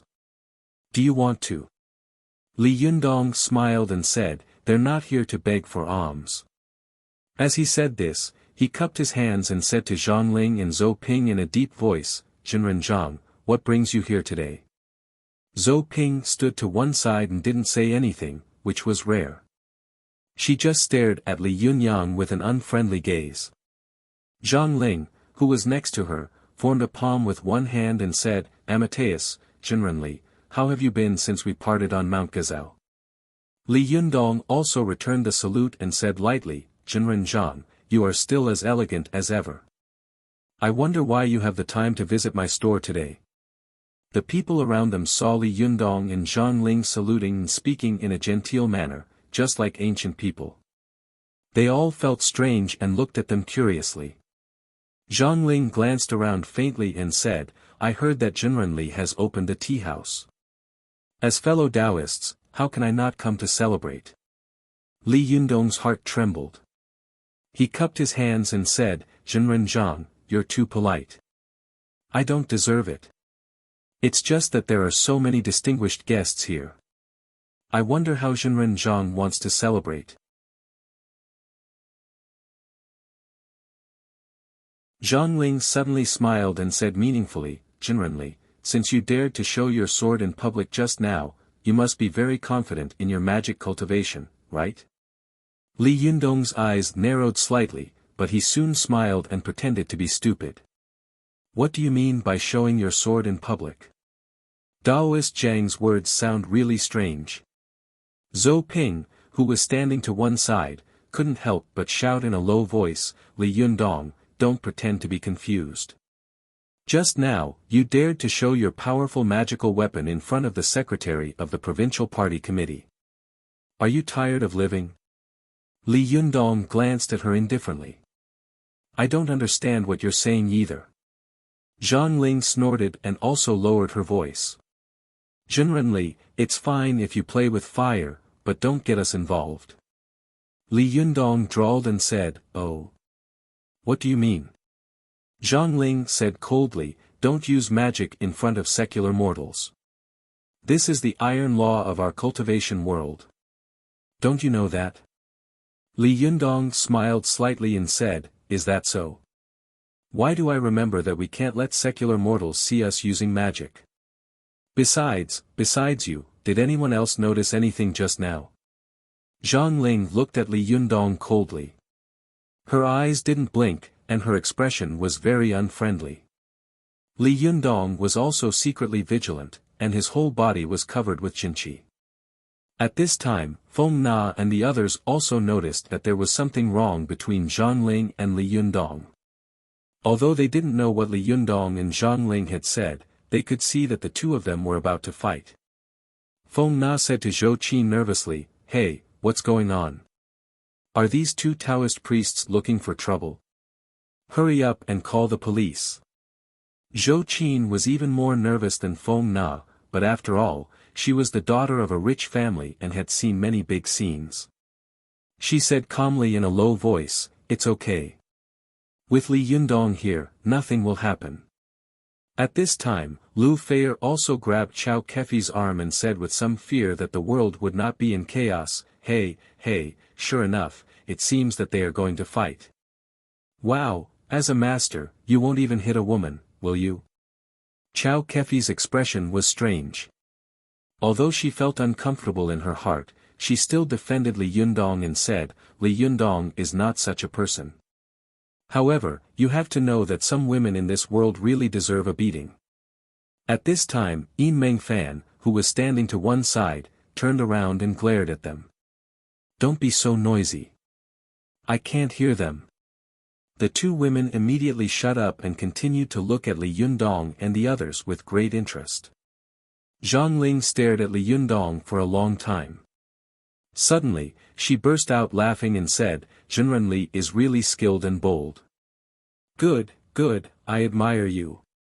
Since you said so, I'd like to try Zhenren Li's ability to fight in public. Li Yundong's eyes suddenly showed a sharp look. He said coldly, Zhenren Zhang, today is the opening ceremony of Desanxian. Do you have to make trouble today? Zhang Ling snorted coldly. Zhenren Li, I think you are mistaken. Before you showed your sword in public, I didn't want to come to you, but since you dared to show your powerful magical weapon in public, it means that you are very confident in your ability to fight in public. Then, any cultivator around can challenge you for the purpose of maintaining the laws of the cultivation world. Otherwise, if you are not discovered this time, what will you do if you are discovered next time? Li Yundong frowned. He tilted his head slightly and whispered to Zi Yuan, is there such a rule? Zi Yuan also quickly whispered, yes. There is an unwritten rule in the cultivation world. If any cultivator uses magic treasures or magic in public in a busy city, then all the cultivators who see it have the right to stop it. The purpose is to prevent people from maliciously publicizing magic treasures in the cultivation world to the world, causing chaos in the world and attracting the vigilance and suppression of the government. Li Yundong nodded slightly. Seeing that he couldn't avoid this battle, he simply calmed down and said in a deep voice, well, how do you want to fight, Zhenren Zhang? How about we find a remote place where there is no one? Zhang Ling smiled. She looked around and said, why do we need to find a place where there is no one? Since Taoist Zhang dares to show off his magic weapon in front of so many people, then why don't we compete according to the convention of the cultivation world? Let's see who is the first to be discovered by the surrounding people, and who loses. At this time, Zi Yuan whispered in Li Yundong's ear, this is a battle between great cultivators. Often relying on their profound Taoist magic, they often do something bold and skillful. They use magic and powerful magical weapons in public in front of the world, but they don't let them see the mystery of it. They only think that it is a magic trick. But if one of them is destroyed by the other, or if the mystery is discovered by the world, then it will be considered as the loser. Li Yundong smiled gratefully at Zi Yuan and nodded. I understand. He said to Zhang Ling, in that case, how should we fight? Zhang Ling pondered for a moment, but before she could speak, she suddenly heard an old man's voice. Huh, what a coincidence. It turns out that Jinren Zhang is also here. When they heard the voice, they looked in the direction of the voice and saw an old man wearing a Taoist robe, with a slender Taoist nun beside him. They were walking quickly. When Li Yundong saw them, he immediately frowned. These two people were none other than Jing Yuan and Ding Nan. Jing Yuan's face was flushed and kind. People who didn't know him well would feel close to him when they saw his face.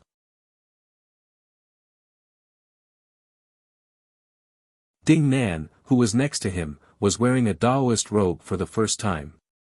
Although the robe was loose and covered her slim figure, her face was like a peach blossom, and she was tall. Wearing the Taoist robe made her even more attractive. Li Yundong took a deep look at Ding Nan and said in a deep voice, "What are you doing here?" Ding Nan smiled slightly and said, "Li Yundong, you and I are classmates. I heard that you opened a shop here. As a classmate and fellow Taoist, I came to congratulate you. Don't you welcome me?" Zheng Yuan also smiled kindly and said, "My beloved disciple is really nostalgic. She insisted on coming here, and I couldn't stop her."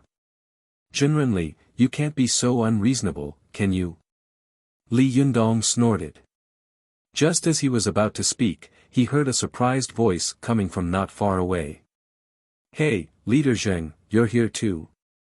"Ah, Jinren Zhang, you're here too." Everyone looked over and saw that Du Fei of the Chuanjian Dragon sect was also wearing a Taoist robe. He was looking at Li Yundong and the others in surprise. Li Yundong was also surprised. "Jinren Du, why are you here?" Du Fei's face was full of smiles. He bowed and said, "Amateus, Jinren Li, you opened a shop without telling me. It's obvious that you don't treat me as a friend, so I had to come uninvited." Li Yundong smiled bitterly in his heart. "I just don't want the cultivation world to get involved in this, so I want to keep a low profile. Now, both those who should come and those who shouldn't have come are here." Zi Yuan seemed to know what Li Yundong was thinking. She said in a low voice, "Li Yundong, you are a cultivator. Since you chose to open a shop in the downtown area, it's impossible to avoid being disturbed by fellow Taoists. You should be aware of this and be mentally prepared." Su Chan also grabbed Li Yundong's arm and whispered, "Yundong, I'm sorry. I've caused you trouble again." Li Yundong glanced at Zi Yuan and smiled at her. Then, he patted Su Chan's head and said with a smile, "Silly girl, don't be silly. Even if you don't cause me trouble, trouble will come to me." Zhang Ling, who was standing to one side, nodded lightly to Zheng Yuan and Du Fei as a greeting. She said, "Since Jinren Du and Leader Zheng are here, you can be witnesses." Leader Zheng and Du Fei asked in unison, "What witnesses?" While they were talking, Lu Fei, Chao Kefi, and Yin Meng Fan, who were in the tea house, were craning their necks to listen to their conversation. Lu Fei said, "Hey, I heard them say the word witness." "What did you hear?" Yin Meng Fan said with a strange expression, "I didn't hear it clearly. It's too noisy here, especially upstairs. There are even people playing finger-guessing games. Do they really think this tea house is a restaurant?" Chow Kefi also sighed. I only heard something about a real person or a fake person. I didn't hear anything else clearly. Lu Feier blinked. Why don't we just go over and listen to what they're saying?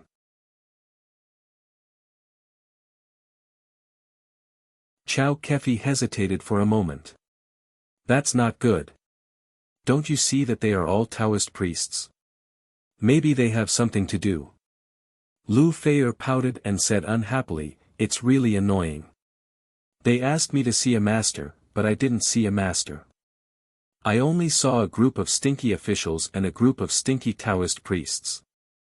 As soon as she finished speaking, Chow Kefi and Yin Mengfan widened their eyes and looked outside the door.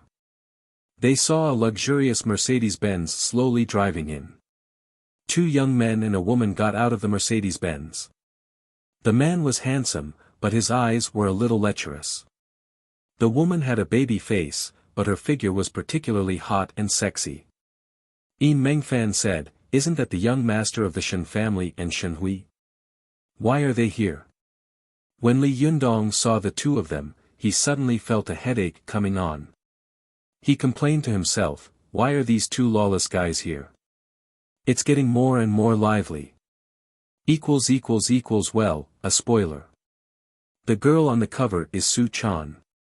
Previous chapter next chapter recommendation previous page return to the table of contents next page error report if you like, please click here to add Keeping a Fox at Home to your bookshelf, so that you can read the latest chapters and updates of Keeping a Fox at Home in the future. If you have any suggestions or comments on Keeping a Fox at Home, please click here to express your views.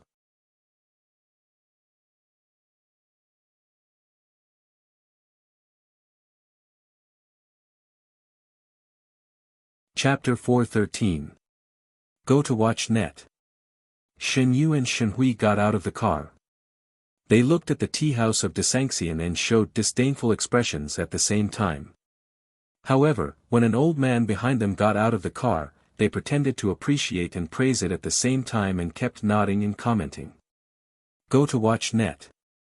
The old man was Shen Wankai. He glanced at Shen Hui and Shen Yu, who were pretending.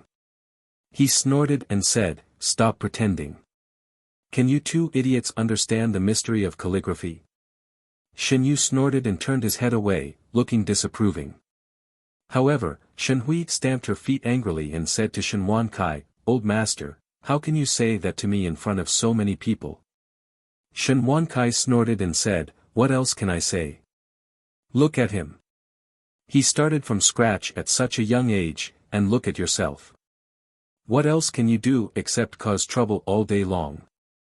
As he spoke, he ignored the 2 of them and took the lead to walk toward the tea house of Desangxian.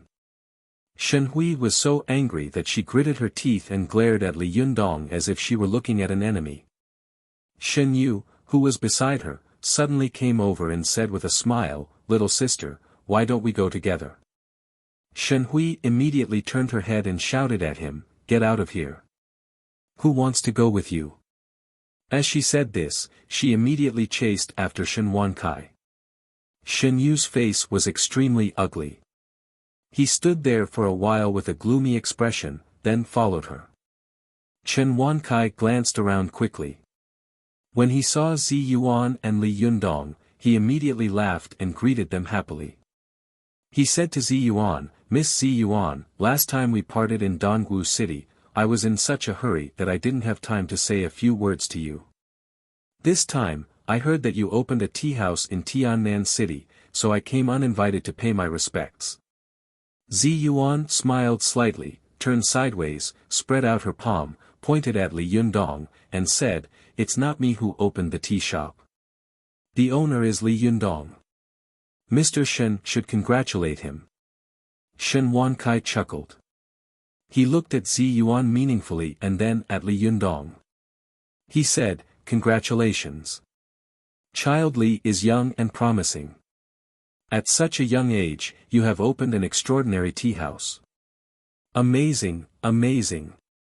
Li Yundong smiled and said, not at all. We opened this tea house together. It's definitely not my credit alone. CEO Shen, you have also contributed to this. Shen Wankai asked curiously, oh. What do you mean? Li Yundong smiled and said, if you hadn't awarded the first place to Zi Yuan last time, our tea house wouldn't have been able to open. Therefore, CEO Shen, you deserve the most credit. Shen Wankai laughed out loud and said, Miss Zi Yuan deserved the first place last time. I was just handling it impartially. But, in this case, it was right for me to come uninvited. Li Yundong chuckled and said, Mr. Shen, you're too polite. It's an honor for Desanxian to have you here.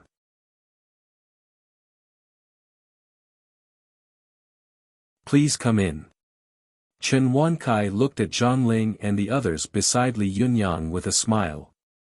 Seeing that they were wearing Taoist robes, he asked curiously, are they begging for alms? Zhou Ping glared at him rudely. You're the one begging for alms. We are just. Before she could finish speaking, Zhongling stopped her, glared at her, and then said lightly, are you Mr. Shen of the Wankai group? Shen Wankai saw that although Zhongling's appearance was ordinary, her gaze was deep and her eyes were bright. The cinnabar red mole between her eyebrows was especially eye-catching, making her look extraordinary and definitely not an ordinary person. Chen Wankai was surprised in his heart.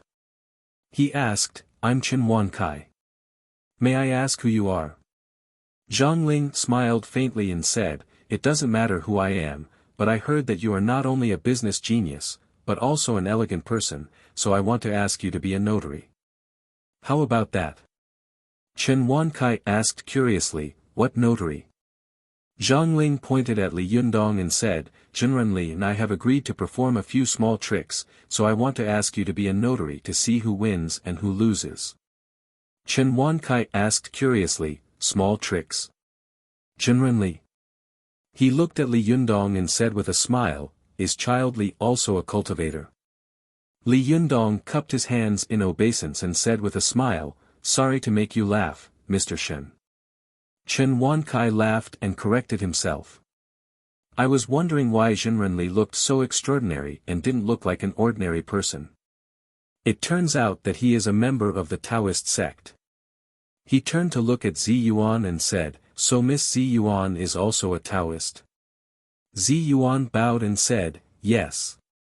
Chen Wankai turned his head and glanced at Shen Yu and Shen Hui. He thought to himself, I originally wanted to find 2 teachers for these 2 good-for-nothings, so I took the initiative to come here. On the one hand, I wanted to see how their tea house was like, and on the other hand, I wanted to show my sincerity. But I didn't expect them to be Taoist priests. If I invited them to be teachers, wouldn't it be a little inappropriate?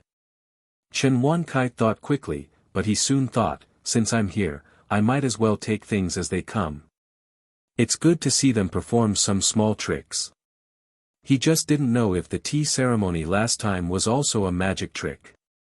Thinking of this, Chen Wankai laughed and said to Zhongling, I don't have any other hobbies, but I like to uphold justice. Well, I'll be the notary. Where are you going to perform the trick? Zhongling looked around and said lightly, let's do it in the hall downstairs. Jinren, what do you think? Zhongling looked at Li Yundong with a hint of provocation in her eyes. Li Yundong smiled slightly. Okay. As you wish, Jinren Zhang. Du Fei, who was standing to one side, saw that Li Yundong and Zhongling were about to fight.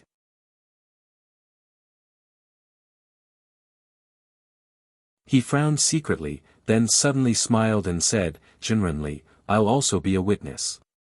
How about that? Li Yundong glanced at him. For a moment, he didn't know what this jade-faced golden monkey was up to. He was a little hesitant.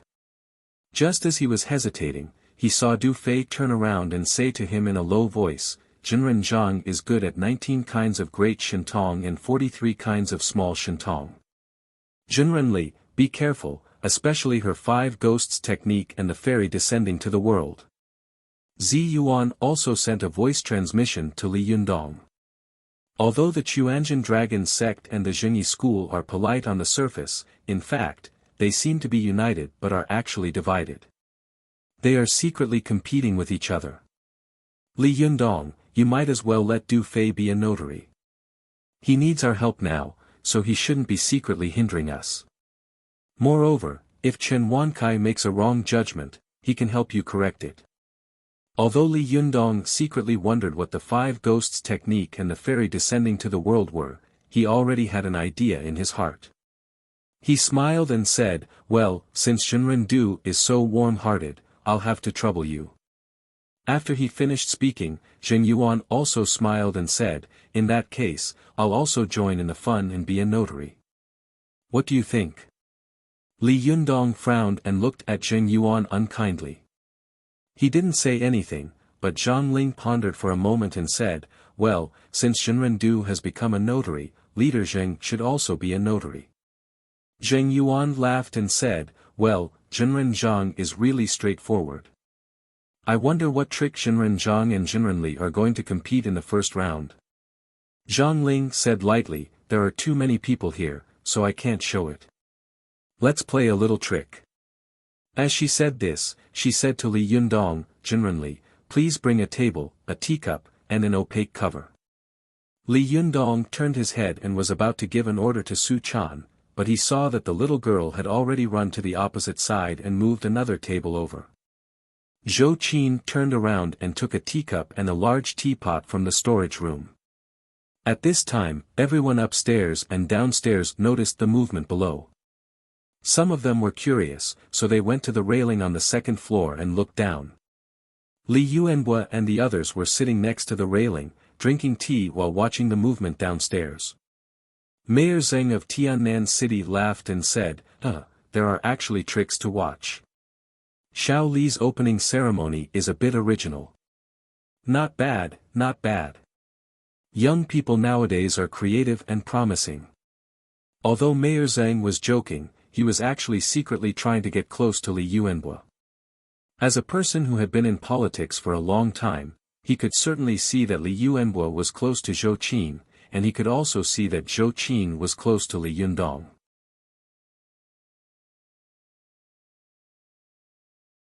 Therefore, flattering Li Yundong in a roundabout way was also good for him to get close to the leader. How could Li Yuanhua not understand this? He glanced at Mayor Zheng, chuckled, and said non-committally, after all, young people like to play. This sentence made Mayor Zheng a little confused. He thought to himself, is he praising Li Yundong or belittling him? Just as he was thinking about it, Lu Feier also took Chao Kefi's arm and whispered, hey, Sister Chao, what kind of tricks do you think they will perform later? Chao Kefi stared at the field and shook her head. I don't know. Anyway, there will be a good show later. Lu Feier said curiously and expectantly, will it be magic? Can Li Yundong do magic? Chao Kefi burst into laughter. He is not Lu Qian. Just pay attention to him later. He won't let you down. At this time, Zhang Ling looked at the square table in front of her. She gently patted the corner of the table with her palm, causing it to slide 2 meters away. Then she said, please ask the notary to check the teacup and teapot to see if they are ordinary teacups and teapots. Chen Wankai didn't know how they were going to compete and felt strange in his heart, but he still went forward to take a closer look at the teacup and teapot. He knocked them up and down, and even reached into the teapot to touch it. He said, no problem, they are ordinary teacups and teapots. Zhang Ling then said to Du Fei and Zheng Yuan, Zhenren, please check them.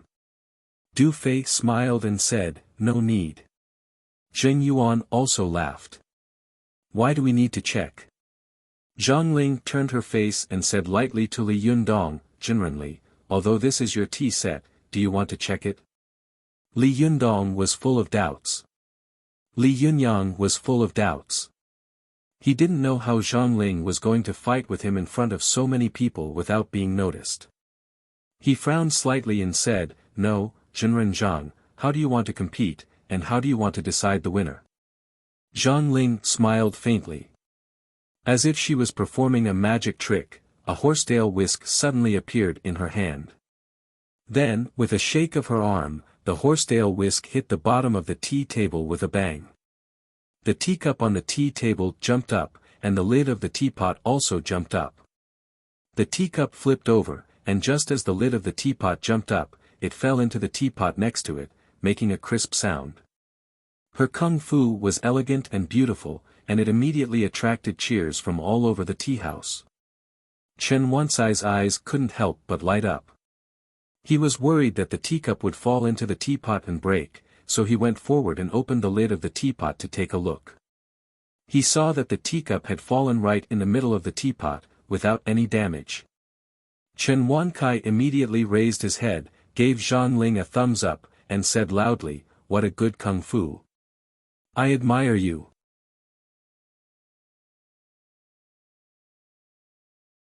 As he said this, he took 3 steps back and looked at the field with bright eyes.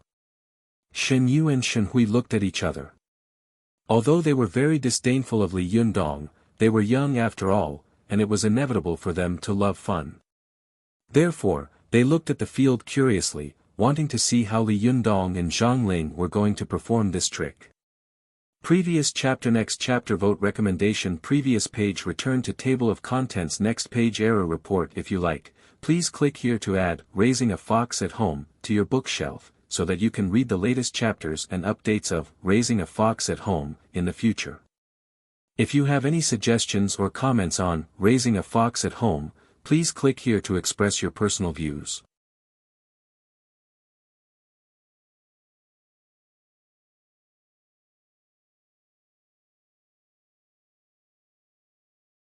Chapter 4:14. Go to Watch Net. On the first day of the opening of de Sanxian's tea house, the upper and lower floors were full of celebrities from all walks of life.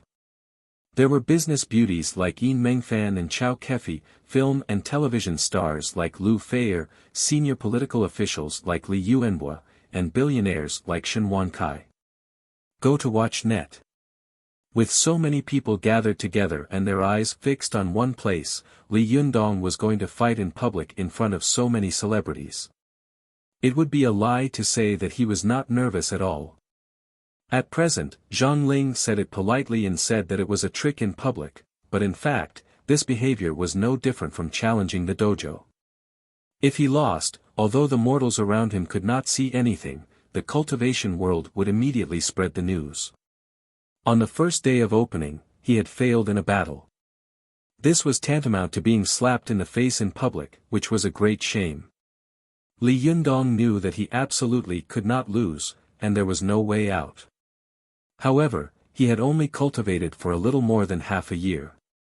In private, one-on-one battles, his strength was extremely tyrannical, and there were few cultivators of the younger generation who could match him.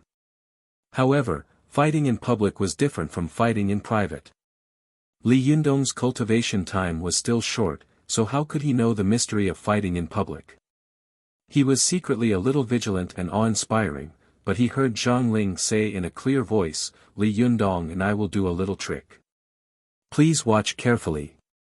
As she said that, she pointed at the big teapot and said, "Just now, everyone saw that there is a small teacup in the big teapot. What I'm going to do is to make the teacup disappear without getting close to the teapot. And what Li Yundong needs to do is to find a way to change the teacup back. If he can change it back, I lose. If he can't, I win." As soon as she said this, the people upstairs and downstairs were suddenly surprised and whispered to each other with great interest, "This trick is a little interesting. If you don't get close, how can it disappear? Could it be that there's nothing inside? That's impossible. Didn't Shen Wankai see it just now? No one approached it just now." Lu Feier also asked curiously, "Sister Chao, if you don't get close, how can the teacup inside disappear?" Chao Kefi also frowned and shook her head. "I don't know. If I knew, I would have gone to the Spring Festival Gala." Yin Mengfan said in a low voice, "Don't say any more. Just watch. Who knows if it will disappear." After hearing Zhang Ling's words, Li Yundong was also surprised and thought to himself, "What kind of fight is this? Wasn't this just like magic?" It was really a magic trick. Just as he was wondering, Zhongling flicked her horsetail whisk and threw out a talisman. The talisman had strange patterns drawn on it.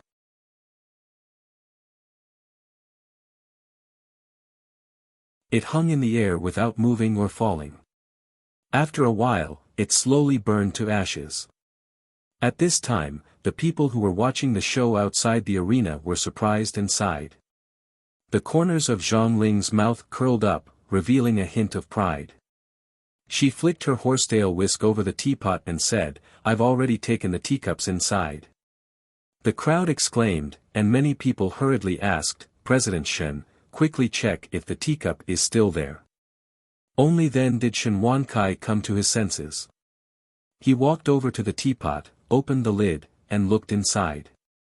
At this time, Shen Yu, Shen Hui, Lu Fei, Chao Kefi, and the others, who were closer to the table, also unconsciously stretched out their heads and looked into the teapot. When they saw it, they were stunned. The teapot was empty. Not to mention the teacup, there was not even a hair. They stared blankly and said in a daze, "It's gone. The teacup is gone." The crowd suddenly burst into an uproar and said one after another, "No way. Let me see." At this time, although many people upstairs were high-ranking officials and celebrities, they couldn't hold back at this time. They rushed downstairs and looked at the teapot. Only then did they believe it. They all looked at Zhongling with their eyes wide open, shook their heads secretly, and marveled, "Incredible, it's really amazing. How did you do it?" However, Zhongling lowered her eyes, as if she hadn't seen them at all. She remained silent. These people who had asked questions had no choice but to return to their seats and whisper to each other. For a time, there was a lot of noise upstairs and downstairs. Most of them were discussing how Zhongling had made the teacup in the teapot disappear. At this time, Li Yundong was also dumbfounded. He had only cultivated for a short time, so he didn't understand what was going on at all. He cursed in his heart and thought, "Damn it, I don't even understand it. How can I fight with her later? Where did she put the teacup? How would I know?" Not only him, but Su Chan and the members of the Fox Zen school were also staring blankly and helpless. Su Chan had been cultivating since she was a child, so she hadn't seen any clues, let alone Zhou Qin. She was secretly anxious and kept looking at Li Yundong. Even Wan Hongling, who came from a famous righteous sect, didn't understand the mystery at all. She frowned and said to Ziyuan via voice transmission, "Sister Ziyuan, what's going on? Why can't I understand it?" At this time, Ziyuan secretly frowned and also said via voice transmission, "It's normal. Those who dare to fight in public and are not afraid of ordinary people seeing through the mystery are all top cultivators. Their techniques and magic are extremely magical. Not to mention you, even I don't understand it." As she spoke, her heart suddenly moved. She looked at the talisman that was still hanging in the air.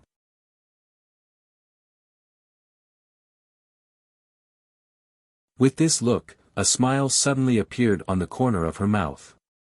Ziyuan quickly sent a voice transmission to Li Yundong and said, "Li Yundong, the talisman in front of you is the goddess Nyan seal, which is also the invisibility talisman. Just now, Zhongling must have released her yang spirit and used the invisibility talisman to hide it from the world. At the moment when the yang spirit took the teacup out of the teapot, the yang spirit turned into Yin spirit, passed through the teapot, and took the teacup. You saw Zhongling flick her horsetail whisk just now to attract the attention of the people around her and cover up the moment when the teacup was taken out." Li Yundong suddenly understood. Just as he was about to turn his head and speak to Ziyuan, he heard her voice transmission again. "Don't turn your head, or it will be regarded as cheating. In a moment, you release the yang spirit, and I will release the goddess Nyan seal. Then, you use the yang spirit to hit the talisman floating in front of Zhongling. Once the talisman is destroyed, her yang spirit will definitely be exposed, and she will have to take it back.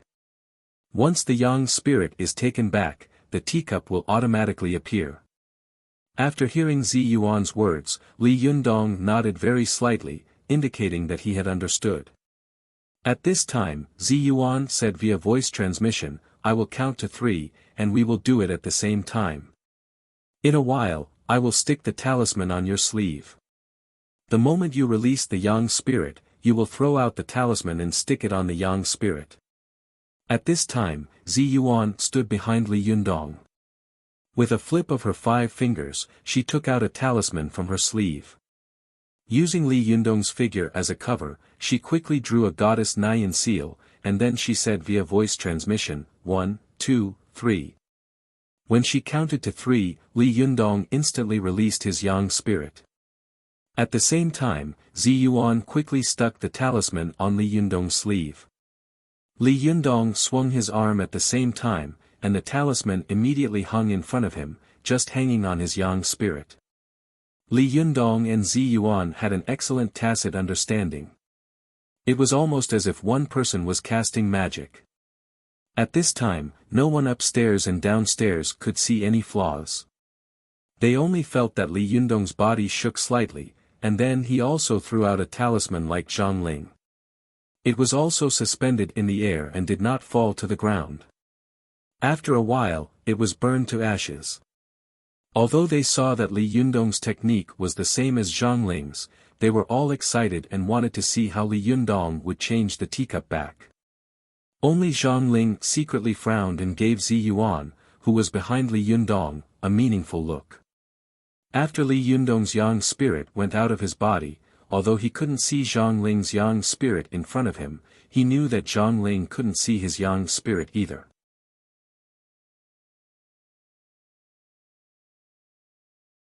He secretly made a handprint, a fixed fundamental mudra, and suddenly chopped toward Zhongling. Li Yundong's invisible yang spirit made a mahamudra, and everyone felt a sudden movement in the air. Then, there was a sudden loud bang in the tea house, as if someone's palms had hit each other, causing the air to tremble. Especially the people on the first floor, they only felt that there was an invisible wave of qi in the air rushing toward them, making them suffocate. Li Yundong's mahamudra was blocked, and he immediately became spirited, because he knew that Zhongling's yang spirit was really in front of him, as Zi Yuan had said. He immediately controlled his yang spirit to rush forward, and at the same time, he quickly made a Mahavarakana mudra with both hands and slapped toward Zhongling. Li Yundong's mahamudra was blocked, and he immediately felt a strong wind in front of him. When the two forces intersected, Li Yundong vaguely saw a woman in gorgeous clothes standing in front of him. He couldn't see the woman's appearance clearly, but Li Yundong could clearly feel that the belt on her body was like a steel whip and iron chain, whipping toward his yang spirit body. Li Yundong stepped back. After making a mahamudra, he immediately blocked the direction of the strong wind with both hands. With this block, the yang spirits of the two people suddenly came into contact, and both of them instantly saw each other's yang spirits. Li Yundong was shocked. He thought that both of their yang spirits had been exposed. His heart trembled, and his yang spirit was also affected. He hesitated for a moment. As he hesitated, Zhongling's yang spirit immediately tied Li Yundong up like countless fairy-tied ropes. In the blink of an eye, he was tightly tied up. Li Yundong was shocked.